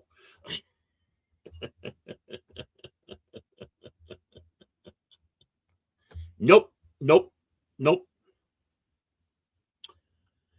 But yeah, it's, a lot of things, including lovemaking, involves the mind as well as the body. Mm-hmm. And so, yeah, don't be ashamed. No. I mean, no one should be ashamed. Yeah. Again, because what also matters to me, everybody, you got my back, I got yours. Mm-hmm. And if I happen to get a sneak of your boobie, look at your boobie, even better. No, in all seriousness. But I believe in the free the breast movement. I'm not kidding. The women that are out there talking. I mean, with some of the outfits women wear, you just might as well just whip it off. Yeah. I guess. Yeah. You know what? I was thinking. Count me out, Helen. I'm kidding. I'm kidding. Yeah. There goes my chance. Cash. Well, he's too much of a professor type, so. Oh yeah, he's the professor. What Not that professor. Gilligan's Island now. Yeah, let me use some coconuts to. Yeah, I was gonna say. Yeah. Well, we're on the subject of boobs. Marianne had some nice coconuts. You got a lovely pair of coconuts. Yeah. Yeah. Marianne, that was my choice. I mean, you had the glamour girl, Ginger, but give me the farm girl. Don Wills any day. Don Wills, come here. I mean, I like Janet over everybody on Three's Company. Janet was great, man. Oh, I mean, she had small breasts, like great ass. Oh. Yeah, that's how she was my crush. She was my crush. That's how I feel about Helion too. She starts talking about stuff, and I start passing out too. But she's like, "Where have you been?" And I says, "I've been a jackass today. You got a problem? Want to fight?" Yeah. Well, Helion's always feisty and stuff. I always feel so like are you. So are you. You're always saying, you know what really grinds my gears? And never. Yeah. It's all fake news. Yes. No fake news. It's all a show. Yeah, exactly. Yeah. Yeah, You know who's he's very feisty. Very feisty. Yeah, there's Cash. You know who one of my crushes was growing up? Lauren Holly. Oh yes, Lauren Holly. Yeah. Yeah. My crush was Robbie's wife on Three's Company. I can't remember what her name is, but not Three Company, but My Three Sons. My Three Sons. Yeah, he got that cute blonde, and then he had the triplets. Oh, but my God, I think she was truly my first crush. Well, I won't ignore you if you want to handle dumb, that is.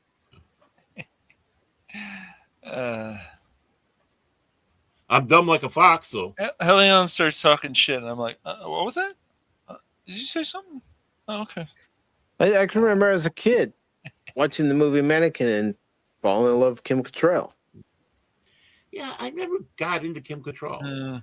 She was cute in Porky's. Oh, it's so funny she was in Porky's. Jeez. Yeah, she was Lassie. She was Lassie. But Lassie, come here, girl. Come here.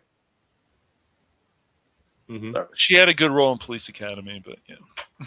That's Police Academy too. Yeah, I mean, that's when she was good. But yeah, and she never looked right in Star Trek 6. What the hell did they do to her in Star Trek 6? I think if she was anything else but a Vulcan. Mm-hmm.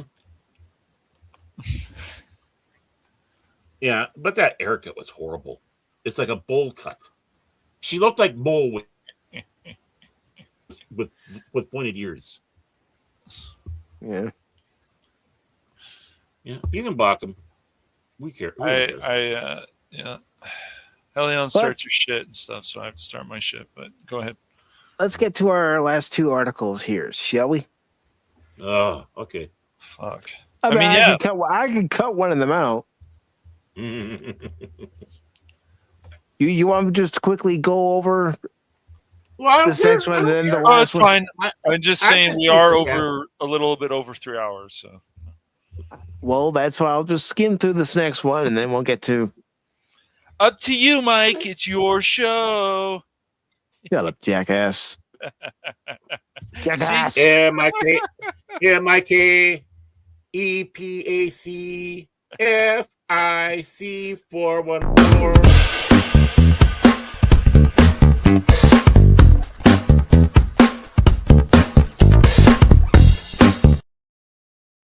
Pacific Club. All join together. Go hi. Come along and sing. Somebody think you have to be high to watch us. Or even be on the show. Yeah. Yeah. Again, just having fun. I could even poke fun at myself. Whole bag of apples, man. Whole bag. And Ubisoft price tumbles 34% to a new 15-year low. Former dev denies DEI policies to blame. Same old fake news. Fake news. This is by Ryan Pearson. Recent months have seen it, and yes, I'm trying to get it through quick. Seen its stock tumbling roughly 34% to a new 15-year low. While the reasons behind Ubisoft financial struggles are as numerous as they are readily apparent, a former employee has pushed back against the idea that the studio's DEI policies played any part. Yeah, right. Lie to me more, please. Despite being framed as, I love him so much. Despite being framed as a quality-focused reset, Ubisoft's recent restructuring has played out more like a slash-and-burn restart, with the move thus far involving the cancellation of 6 games, including Prince of Persia, The Sands of Time remake, delaying of 7 others, and closing of 2 studios, and layoffs across their various subsidiaries. Well, I don't think that Star Wars Outlaws game helped them all that much either. No, that was the game. Well, it break down even gameplay. I was hearing everything about it sucked. Huh?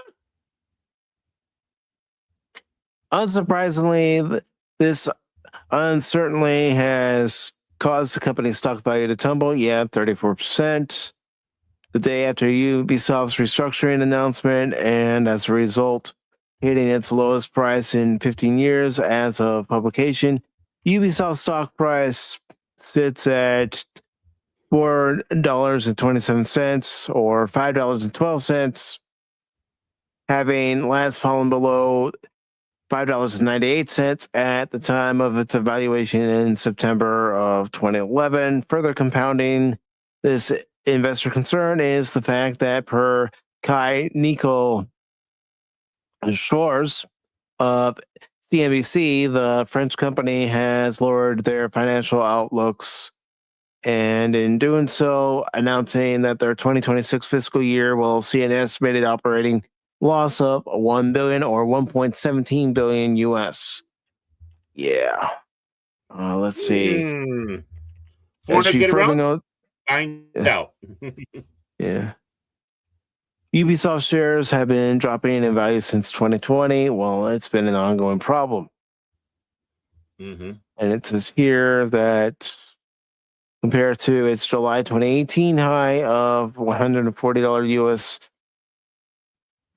it has been dropping at a steady of 95.9%. Let's see. So basically what I'm getting is that they've been continuing to decline in stock value, and part of that is due to sales and games. But if you all want to read the entire article, it is in there in the chat. Yeah. Basically, DEI killed them. Mm-hmm. Yeah, well, they went in some terrible directions. Ubisoft used to be a great company. They really did. And they just can't stop doing their shit lately. So they lie. They won't tell you about Assassin's Creed Shadow numbers. Other people are like, it's popular. I love to see the sales numbers, but yeah, they're not producing the sales numbers. Nope.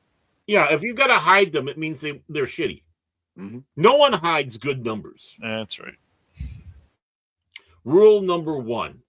They want to wave it under everybody's noses. Look how good this is. Look. You will say it's good. Yeah, if they hide the ratings, if they hide the sales numbers, whatever it is, just like Star Trek and Disney hide their numbers, it means that it sucked. Anything they tell about for the ratings is a lie. And the same thing with sales. Ubisoft, it's the DEI stuff, it's the directions, it's the insults, like with the Japanese culture, and people are like, that's not a problem. It's like, well, then you're not looking at the bigger picture. Mm-hmm. If you're going to represent somebody's culture, then do it properly. Yeah, study. Exactly. Study. You know what? Oh, did we ever have it on here? You sit on a throne of lies? Okay, maybe. I had it on here at one point, and then I took it off to try to make room for other clips. Took it off. Yeah. I was looking for that. You sit on a throne of lies, because they do. Yeah. And they're disrespectful to everybody, from their customers to, Hey-o.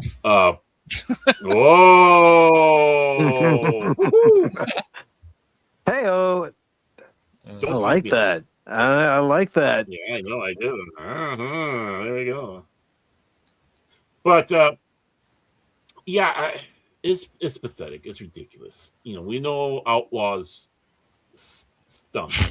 Even from the beginning, when they brought everybody out to try to play it and have them stay on the Starship Motel to try to get everybody to see how good it is, and they couldn't even lie with. They had they flew people out to Disneyland and gave them the red carpet treatment and all the swag they could get, and there were still people who said, I couldn't get this game. It's a mediocre, positive review. Yeah, it's just mediocre. The The positives I've heard about the game was you can shoot things in the game, and that's really fun. I'm like, oh, that's great. That's the only thing you have to say about it? I can shoot things in other games too. Yeah. I got my big gun in Warhammer 40K. I can shoot things in Chaos. What the hell happened to you? That's what I say after you shoot things and then you end up dying like me because you were so anxious to fight. Did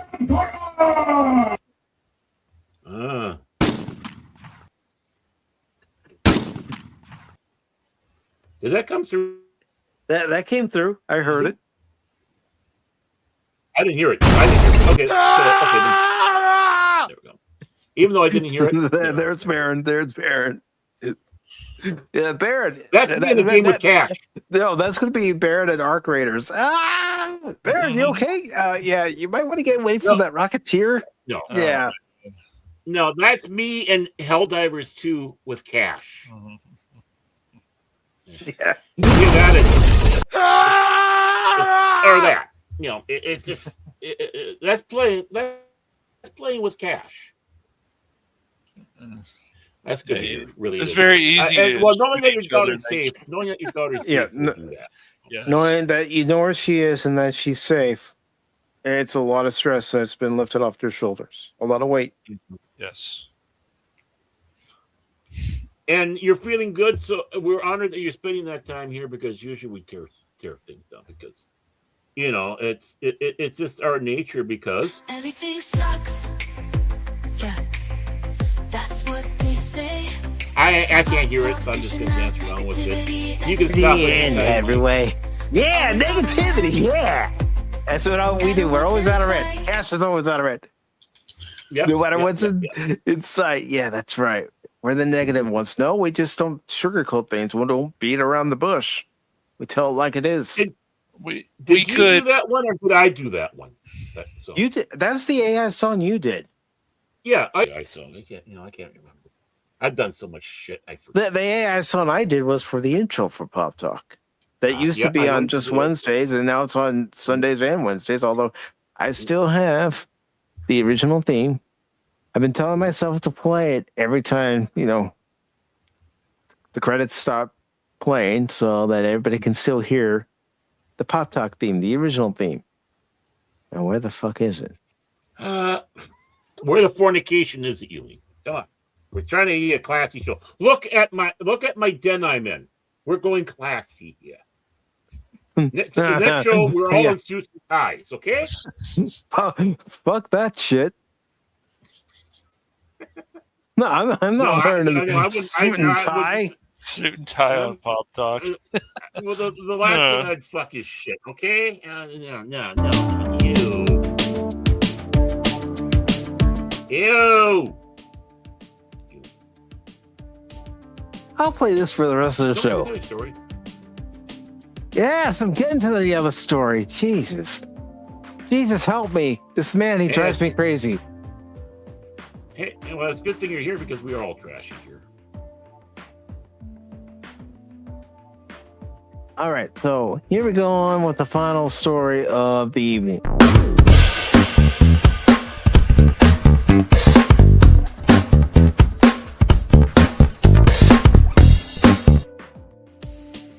Hold up. It's not coming up. I want to share this one. Dance StreamYard. Haggard is getting torched by bad reviews. Steam rating plummets. This is by Nicole Stewart, and there's a reason I'm doing this voice. Oh boy. Get ready. Get set. Yes, and we can all take part in reading this article if you would like. Oh, by the way, thank you so much. It's fun to be back. Be back with all of you. I'm glad you're back, brother. I really am. Mm-hmm.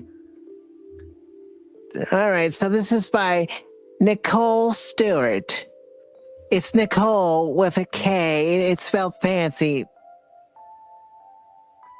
The free-to-play PvP shooter game has finally hit Steam. And it's already receiving mass complaints from gamers. Oh no! After launching last night, January 26th, Haggard is getting review bombed, drowning in negative comments and complaints ranging from bugs to balance issues, with several reviews asking why it was launched. Well, that's because the guy who runs the Game Awards show basically got a hard-on for it. He did, yes. He did.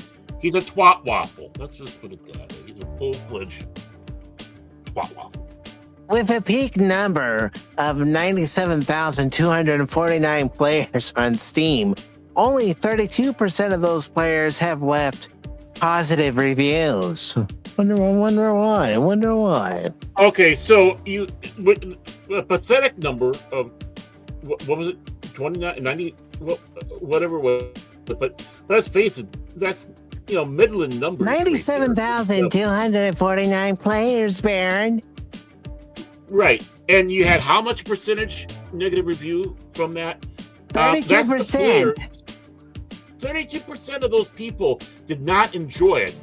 So you're going to call it a review bomb, where they're sitting back saying, "Hey, you have problems." Yeah. It's safe to say that Haggard hasn't had the smoothest launch. The game closed out Jeff Neely's Game Awards and received an overwhelming poor reception. Well, I don't recall having any reaction to it when we watched it. Unfortunately, that wasn't the end of the game's struggle to launch. After the awards show, the developer went completely silent, leaving fans following the game mystified. They were mystified, folks. Optimistic fans thought that they would push out a game that would redeem itself. Unfortunately, that wasn't the case. Haggard is a 3v3 PvP raid shooter, blends traditional gunplay with mounted combat, including horses and other fantasy-inspired mounts. Ooh. But while the concept might be intriguing, it fell short for the public. At the time of writing, the rating on Steam sits at mostly negative. Review bombed. You certainly sound like so. Hey. Yeah, a little bit, right? While many gamers are complaining the game's core mechanics and gameplay, as well as its ability to blend various themes and genres, many are bashing the game for how big the map is only for a 3v3, wishing they would add more groups of 3 or just bump up the team size entirely. A Reddit post that went live yesterday has talked about the issue, saying 3v3 with short TDK is boring as fuck. More players have flooded the post to bring up their complaints, like how blurry it is. Another commentator mentioned that collecting rocks searching for chess gameplay is absolute stupid. On Steam, players have been blunt about their gameplay experience, with one saying they were cautiously optimistic for Haggard. I didn't want to assume anything for the game ahead of launch. The review continued saying, the raid game mode becomes repetitive extremely quickly within a couple of matches. Honestly, Haggard touts itself as a new breed of shooter when it all culminates to is combining aspects of every popular shooter thoughtlessly. I know now I sound like Little Dicky. Ever seen that Adam Sandler flick? It's haha. Oh, not very funny.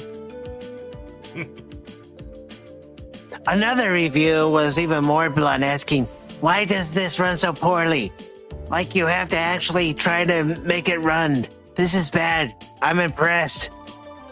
Many do not have high hopes for Haggard unless the developer, Wild Knight Entertainment Inc., make substantial and worthwhile changes. Thankfully, there is some content in the works and a roadmap for updates. And as it's a free-to-play game, there's a chance that with beneficial updates, this game could flourish. I don't know. If I was at the title screen, even with a free-to-play game, I'd even be asking for a refund. Want to keep track of Haggard's progress or any other gaming news? Keep checking back here for the latest updates.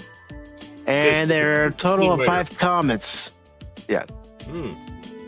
Product gets large number of negative reviews because it's bad. It's not a review bomb. Right. This, Nicole, is a leftist who thinks any negativity toward her group is forced. It isn't. These aren't review bombs. They're honest opinions by people that actually played the game. The real bombers are those that haven't played the game for an hour and post positive reviews while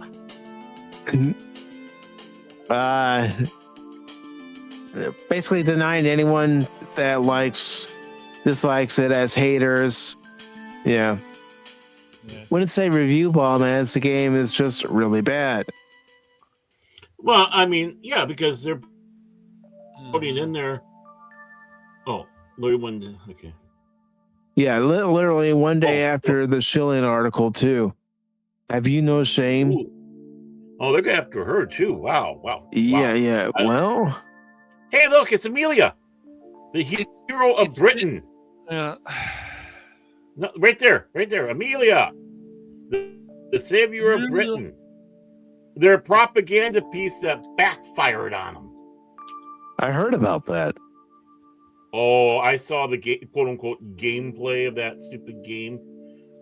I love that that the base people went out there and grabbed her as a symbol, and they hate that. Yeah, she writes keen articles. If you're saying that you're writing keen articles, you're fired. I'm sorry, you're fired.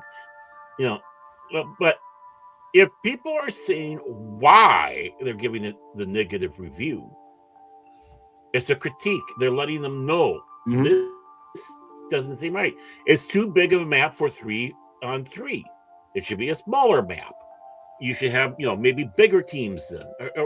These are suggestions from the players. And yeah, they're giving a negative review because they did not have a good experience. Because they want to keep doing these type of games, and it's just like, how many of these do we need a year? Right. We have an overflowing amount of these games. We still have Overwatch 2. We still have Rivals. They tried Concord. That failed. Overcast now they're 2. trying. Yeah. Now they're trying this game, and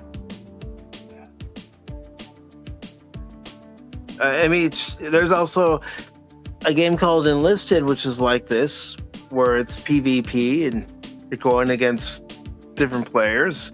You could even include War Thunder as a PvP type of game, where you have multiple people playing at the same time.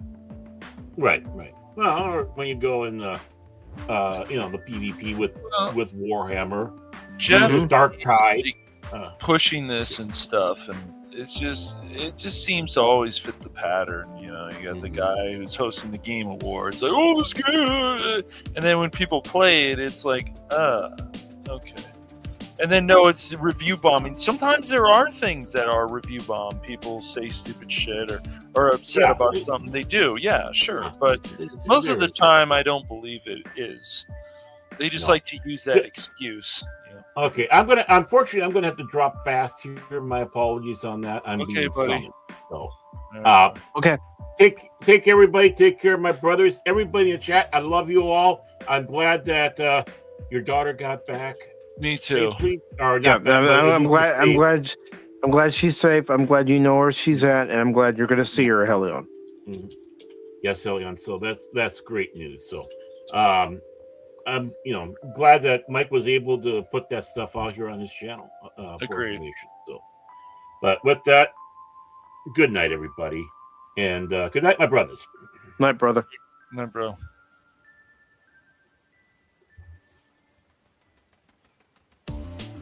and he's gone.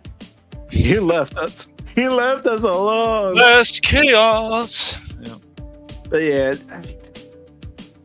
I don't know. This is just getting old, Cash, where you have people writing articles like this, and they're complaining because the show, the movie, or in this case, the game, is getting bad reviews from people who have actually played it. And they want to just cry crocodile tears because not everybody's like Jeff Neely going, this is an awesome game, this is a great game, you and your friends should play it. No, again, it all comes down to if there's a flaw in a game, point it out. Flaw in a movie, point it out. TV show, point it out. You read a book, and it's a poorly written book, point it out.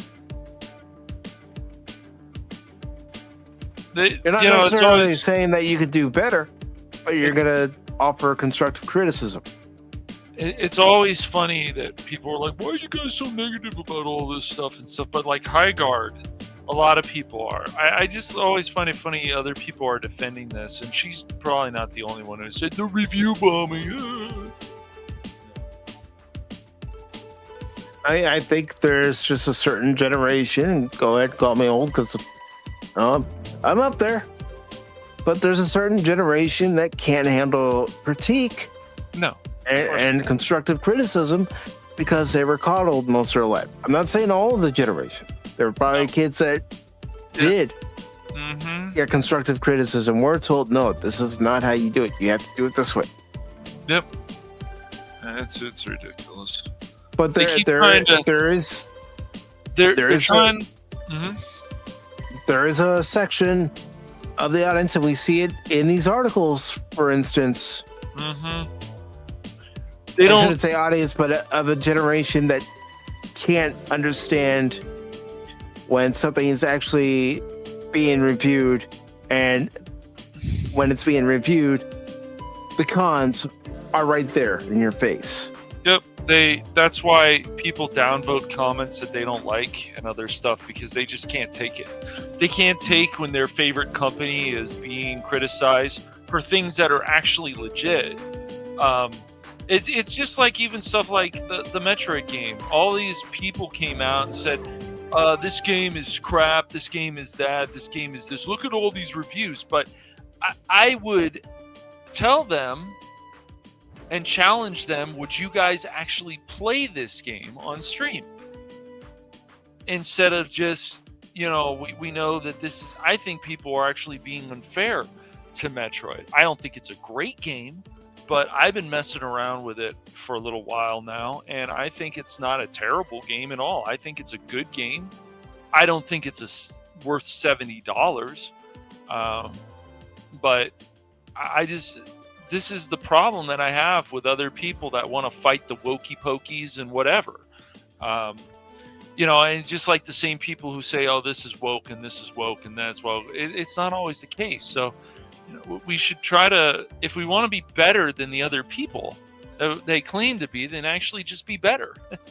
I actually take the bad reviews, and specifically the ones that are pointing out, okay, this is what's not working for your game. That's right. And try to fix those issues. You may not be able to fix all those issues at once. It may take time to fix the issues. And there may be something you, for some reason or another, you can't fix at all until you delegate the time or whatever. But at least look at the list of maybe your top 3 complaints. Let's say even top 5 complaints, and try to work on fixing those to where they become positive. It'd be like, when you're in English class, you write an essay, and then you get it back, and your teacher has made notes of where you need to improve a sentence, where you need to start your new paragraph, whatever. Yep. You don't just take it, then go up to the teacher later on and say, you're wrong, you're wrong, you're wrong. Right, exactly. You take it to heart, and you try to improve. And if you need to hear them spell it out for you, then ask them. That's right. And you guys would be surprised that a lot of, even when my dad was a professor a number of years ago, you'd be surprised how the high schools, even back then, didn't get these people prepared. They weren't writing well, and all kinds of stuff. So, yeah, it's a mess. It's an absolute mess. And a lot of these people that claim that they know everything, because no one's ever going to know everything, ever. They just, it's not hard to make them look like jackasses because it's their tone and their elitism about stuff. It doesn't matter what it is. I call out things all the time because, like, once again, all these companies, they continue to cause problems to themselves, and when consumers continue to just accept whatever they want because they think whatever this company gives them is great, that causes problems too. And so they ask, why are these prices going up? Why did these consumers accept this stuff? They have a part in this too. They absolutely do. Mm-hmm. We all do. As a consumer, as a customer, we all do. We can choose whether we want to stop at a particular grocery chain and shop there. That's right. Or not shop there. Yep. We could choose whether, we want to deal with one company when it comes to remodeling our house, or another company when remodeling our house, or go to one mechanic over another to have something done with our car.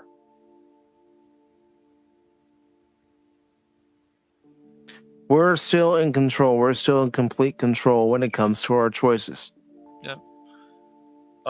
And the thing is, people can fix these problems, but they need to come out and start assuring their actual customer base, the people that actually, I said actually twice, bought the games for Ubisoft, because Ubisoft was great because they had a vision, and they had a great vision before. Splinter Cell, Rayman. They did some really nice work before with Assassin's Creed, but even that started getting convoluted and crazy and whatever. All this stuff started becoming a mess. Watch Dogs, the same thing. I think the second Watch Dogs game, they were on the right path, but the third one, they made less. They didn't have a very good story, according to people who actually did play it, tested it, looked into it. So yeah, Ubisoft. Then they have stuff like The Division, which is actually fun. I don't care what anybody says; those games are actually fun. Division 1 and 2. But Ubisoft has they also were involved with publishing stuff like Mario vs. Rabbids, or Mario and Rabbids, or whatever it's called. I can't remember the exact name. And so yeah, it's just all the same stuff all the time with this. The companies, why Nintendo's doing these things. I mean, people will talk about the consoles being bricked and this and that, but once again, if that happens, you should contact Nintendo and fix these things. Well, you should contact Sony, Microsoft if your console is bricked. Yep, exactly. So it's just yeah, well, Ubisoft have become bitches, unfortunately, but in a lot of ways. But they can start repairing themselves, but it's going to take baby steps, and it's going to take a whole new direction. It's going to take people to come out and say, yes, we're going to bring back Splinter Cell this way. We're going to do this. We're going to bring back Rayman. We're going to bring back stuff that we have been involved in. To answer your question, Helion, Ubisoft was once a highly respected game developer. Yes. And they developed the Assassin's Creed series of games. And unfortunately, some decisions within that company have helped them fall from grace. Yep. Yes. And it's not all the DEI stuff too, or the stuff. It doesn't help. It's their other directions too. Their cash grab stuff in this, their overprice of this, all the DLCs people would have to buy and so on for the Ultimate Edition. Now, that's not always the case, but a lot of companies, well, Ubisoft is definitely, I would say, in the red. It is interesting, though, that there are people out there that are still defending Assassin's Creed Shadows. There's still people out there that have been defending Ghosts of Yotai, which is Sucker Punch, which is another company. And all these companies, they can make great stuff. But even Naughty Dog and all the other ones, we don't know. Look at The Last of Us Part 2. Yes. Everybody was liking it until Abby kills Joel. Right. People were fine with it. And so they can push all this sexual stuff and things like Last of Us. Then they'll censor stuff. All this stuff just continues to cause problems. They can do it on PC. They can do it on anything. All this stuff is always a hassle. So that doesn't mean that these companies aren't doing good things for their consumers. But there's definitely problems out there that need to still be fixed. Yeah, definitely problems that need to be fixed. Will they be fixed? Only time will tell. It's up to Ubisoft to fix their problems.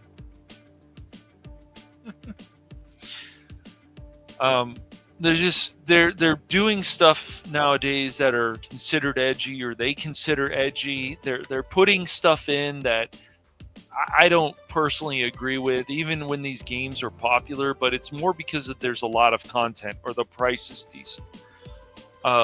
That's why stuff like Larian Studios have done very well, but so did Hogwarts for Warner Brothers Games or whatever. I can't remember the exact company name. I'll have to go look that up later. But as I said, it's always good to do research of a lot of this stuff if you're very interested in it, to see where it started and why it's going in this direction. Some of these companies just don't get it. They can do a lot of crazy stuff, and they do have a vision, but they've lost their vision. Now they're more about sucking money out of the customers and more about some stupid message and characters that aren't that interesting, and the list goes on. Insulting cultures. Ubisoft's not the only one who does that, but that's more of a lately, it's a more of a recent, we'll say, situation. But yeah, more of a recent development. So all this stuff can be fixed usually, but it's going to take a lot. Yeah. But Cash, it is almost. Well, okay. Maybe it is just a little after 9:30 here on the East Coast. But ready to wrap this up? Sure. So before we wrap this up, why don't you tell the beautiful people out there watching on Phantom Hooligans and Pacific414 on YouTube and Rumble what you got coming up? Are we gonna finish up our mission? Yes, we're gonna finish it up. I'm gonna have to do a test though of Rumble Studios first, and then if that goes well, and it should, then we'll be ready for Friday. And I don't know the time yet, but it'll probably be earlier, and we got to finish that up. So we will. We got 2 stages to finish up. I just gotta make sure Rumble Studios is actually going to work. So I'm going to have to do an actual stream by myself and see what happens there. But it was good. I don't see why it shouldn't work this time compared to last time. Right. Last time it was OBS not wanting to accept the stream key and URL. Yeah, I know. So I'm going to have to test that again. And we'll see how that goes. Fine, then it should be fine. I find it ridiculous that because I rebooted my computer, I deserve to be punished. That's how I feel about it. You rebooted your machine. You will now be severely punished for that, Cash. I know. That's how I felt, because it's like everything seemed to be set up and bam. So but I was like, okay, I can be like some of these other streamers that we've seen, or that even some of them we know, forget about the stream, forget about it. It's like you should have a good reason that you have to stop the stream. That's my feeling. And yeah, so. Well, I mean, you would be like me with the internet. It's like, what does it mean, folks? I didn't just abruptly end the stream. It was the internet. Well, people give you this advice about how bad external SSD is, and they bottleneck, and it's like, well, if that's the case, and I'm sure it can happen, why is that this SSD external right now? Because I'll be putting an internal one later on, but why is it this thing continues to run so many things and it doesn't bottleneck? So, including Pal World, and Pal World is something new, but it runs it quite well on the SSD. So I don't know. I just don't believe all this stuff. I have one SSD that I run my games on, and I have no problem. Yep. I'm gonna put in an internal one again, but just not right now. Once I get the new machine, I might even wait a bit longer. As long as this machine can run a lot of stuff, it should be okay. But it was just frustrating when hitting that start streaming and then I run into a problem, all because I decided to reboot. Well, that's why I asked you to show me your screen so I could see what you're seeing and help you through it. These things happen, and we want to always let people know out there that you're going to run into tech issues, whatever you do, including streaming. But that's okay. And if you do, just continue on. You don't have to give up. You just continue on. That's exactly what we did. And I thought we put together a quality stream.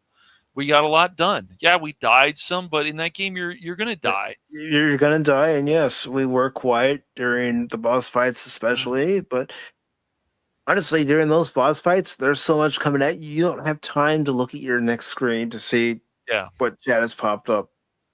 We had to figure out that gargoyle thing once we figured that out, but it was a little tricky because we had to always be paying attention. You have to be aware of things all the time in that game. That game's difficulty is ramped up when you're playing with two players compared to playing solo. Yeah, I'm sure it is. So, also one other critique I would say about Evil West is I don't like, unless they're doing it on purpose, that you actually get kind of stuck there. I'm wondering if they do that on purpose. Maybe they do at certain little areas. In that one area where we were fighting the elephant demons and the gargoyle, that church, I did get stuck there a couple times in that boss fight in the game, and I had to restart at that point when I was playing by myself. Yep. Oh, I'm sure. And so that's okay too. And I'd recommend that too. If you need to, go back to an earlier save point. If you feel you're really lost in the game or things aren't going well, go back, go level up. It's just, there's a checklist of things that you can do to improve your gameplay, improving everything. I mean, somebody like Mike, for example, he just kept pushing himself in Half-Life, a game he's never played in his life until recently, and he just kept pushing through it. And even when he watched me and going through those portals and this and that, it still can take time. And all Mike had to do, and I wasn't going to tell him because Mike doesn't want to know. All he had to do, I want to figure it out on my own. Like just I told figure you out when the we pattern first met. every time, right? Those platform puzzles, they can be a bit tricky, and they can take some time because you can fall down, this and that. But what do you think, Mike? Do you feel that Half-Life is one of the best games? Wait till you play 2 if you decide to play 2, man. 2 takes it's a good game. I was just getting frustrated with myself and the way I was playing, and unfortunately, before the last stream, I took it out on low spec, but I did apologize to him. It was uncalled for. Yeah, game rage, and even that new person that came through, I took it out on them because I was pissed off, and that wasn't the right thing to do. So if that person is listening, and if they have been listening, I do apologize. It was uncalled for and unnecessary. When you're playing any kind of game, unless Mike actually told me, hey, can you give me some advice about this? Then sure, I'll do that. But Mike is stubborn like I am, and we usually don't want advice. We want to figure these things out because to us, is my guess, it just feels more rewarding. Well, just like with Mass Effect, I want to be able to figure it out myself. If I screw up, well, that's on me. And it's like, Godzilla there said, what skills do you have? And I'm looking, I'm going, oh shit, I never said any of my skills. Oh, that's okay. You when you haven't thought about this stuff, it's just like, oh crap. Yeah, it's just a whole process. And I can also tell people out there, if you want to watch an actual guide of some game you want to play, or you're curious about some game, go and check that out, and you'll learn a lot from it. That's what I did with stuff like Persona 4 Golden. I was watching this person who is a very popular streamer, the way he talked, reading. He wasn't writing, but he was reading, and you learn a lot. And you're like, is this a game I want to try? And so even if you die a lot, you want to go back. You want to make sure that all this stuff is useful. So if you're watching a guide of a game, make sure you're getting something out of it and you're actually learning something from it. That would be the best advice. And then just go from there. If you're lost in a game, or you're having trouble with puzzle games or whatever, go back and see that's one of the great things about YouTube is if you're stuck in an area, is you can look up playthroughs of that game and look at the specific area that you're in to see exactly what it is you're messing up in. Yep. I think it's always a good idea whenever you do a stream, and I wish everybody would do this when they play games, is to give advice about what game you're playing, how you can help people if they're interested in the game, and just while it's going on, have good conversations with people about stuff. Yeah.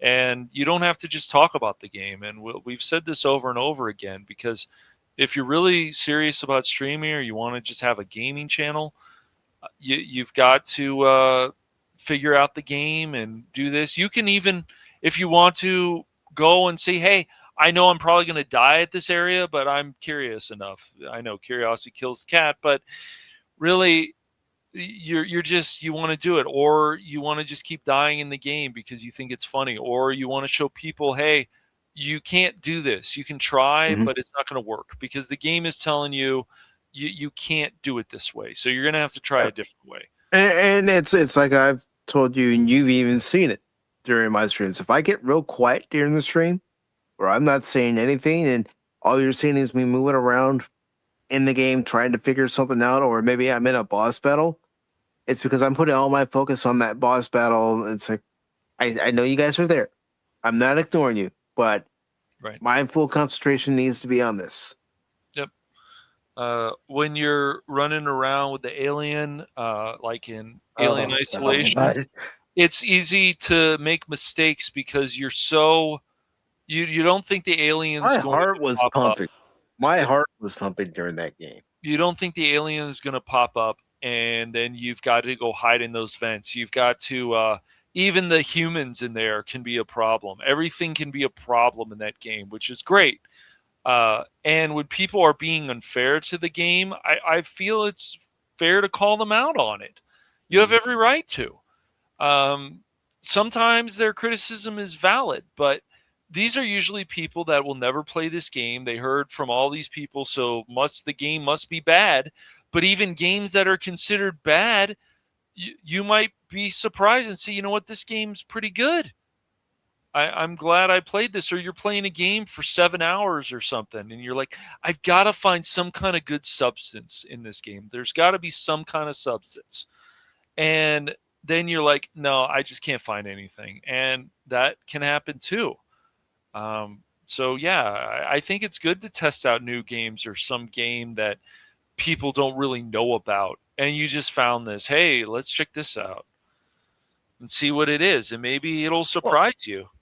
It's like picking up Arc Raiders because I want to try to give myself a challenge of playing a type of game that I normally don't play. Right. And extraction shooters are the type of game that I really don't play. Right. But I thought, you know what? This game doesn't look bad. Yeah.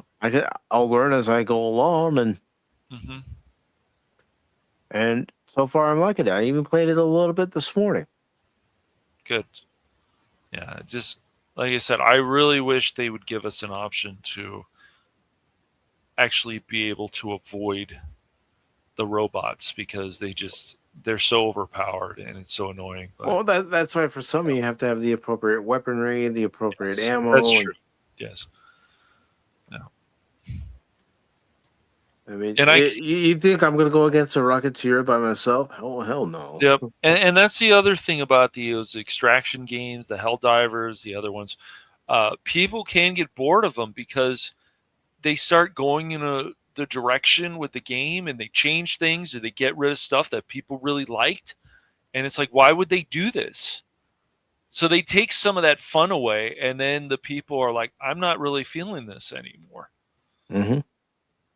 Or it's just the same recycled stuff, 3-on-3, this and that. Here's a MOBA. Here's this. Here's that. Here's another battle royale. People are like, really, another one of these? And yeah. So. But anything else coming up on the Phantom Hooligans? Not right now.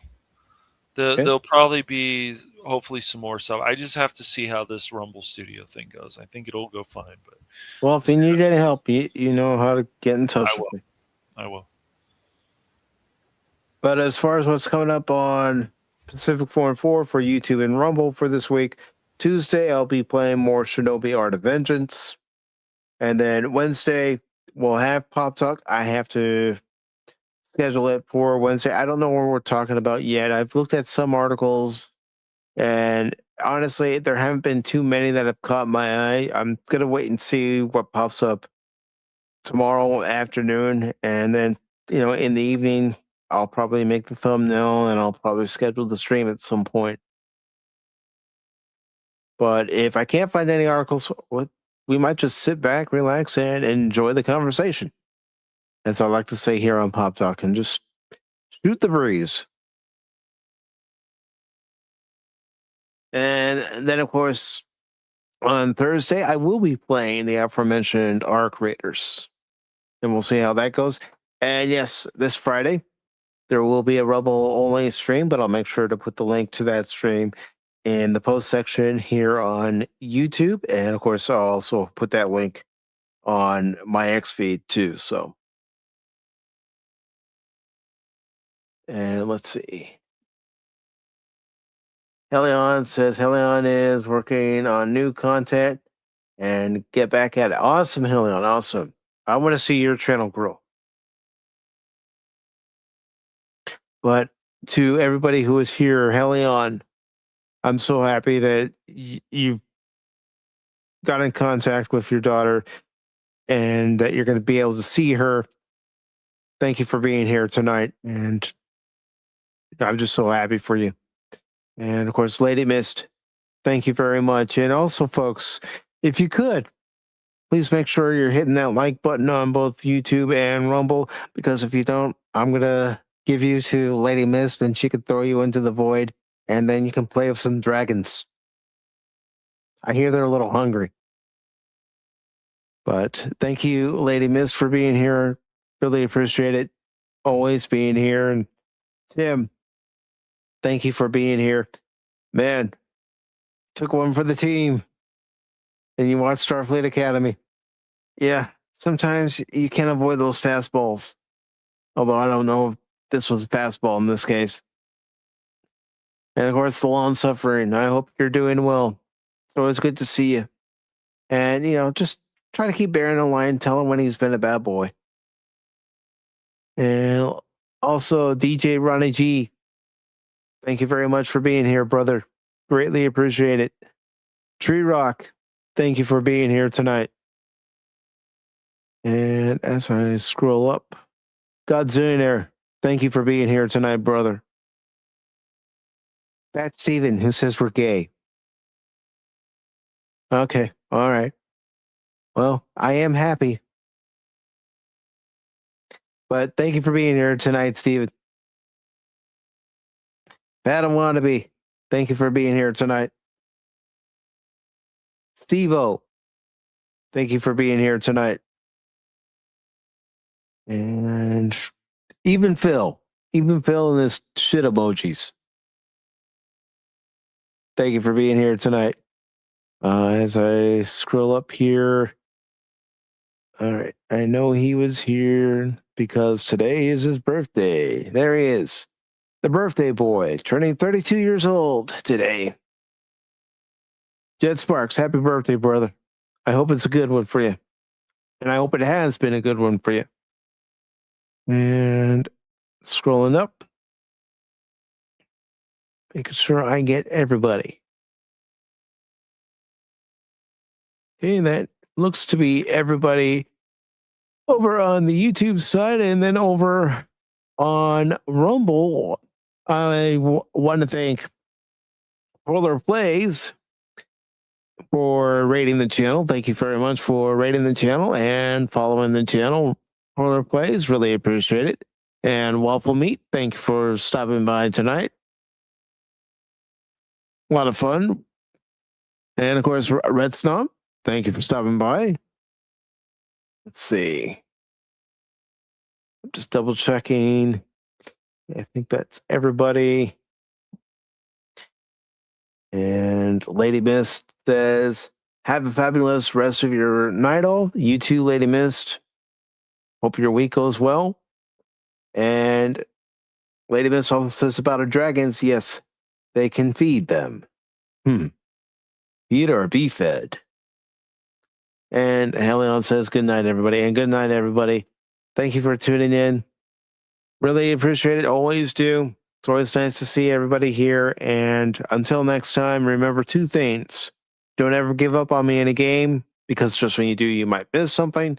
And I'm not just a baseball guy. I'm an all-around guy. Also, before I forget, before we close out here, thank you, Anonymous. Really appreciate it, brother. And if anybody is over on the Rumble side, I'm going to raid a channel over on Rumble. It's Last Call with Troy Pacelli over on Rumble. So I am putting that link into the chat right now. I am confirming that link. So if you could do me a favor and go ahead and raid his channel, and we'll just let him know that it's a Pacific414 raid.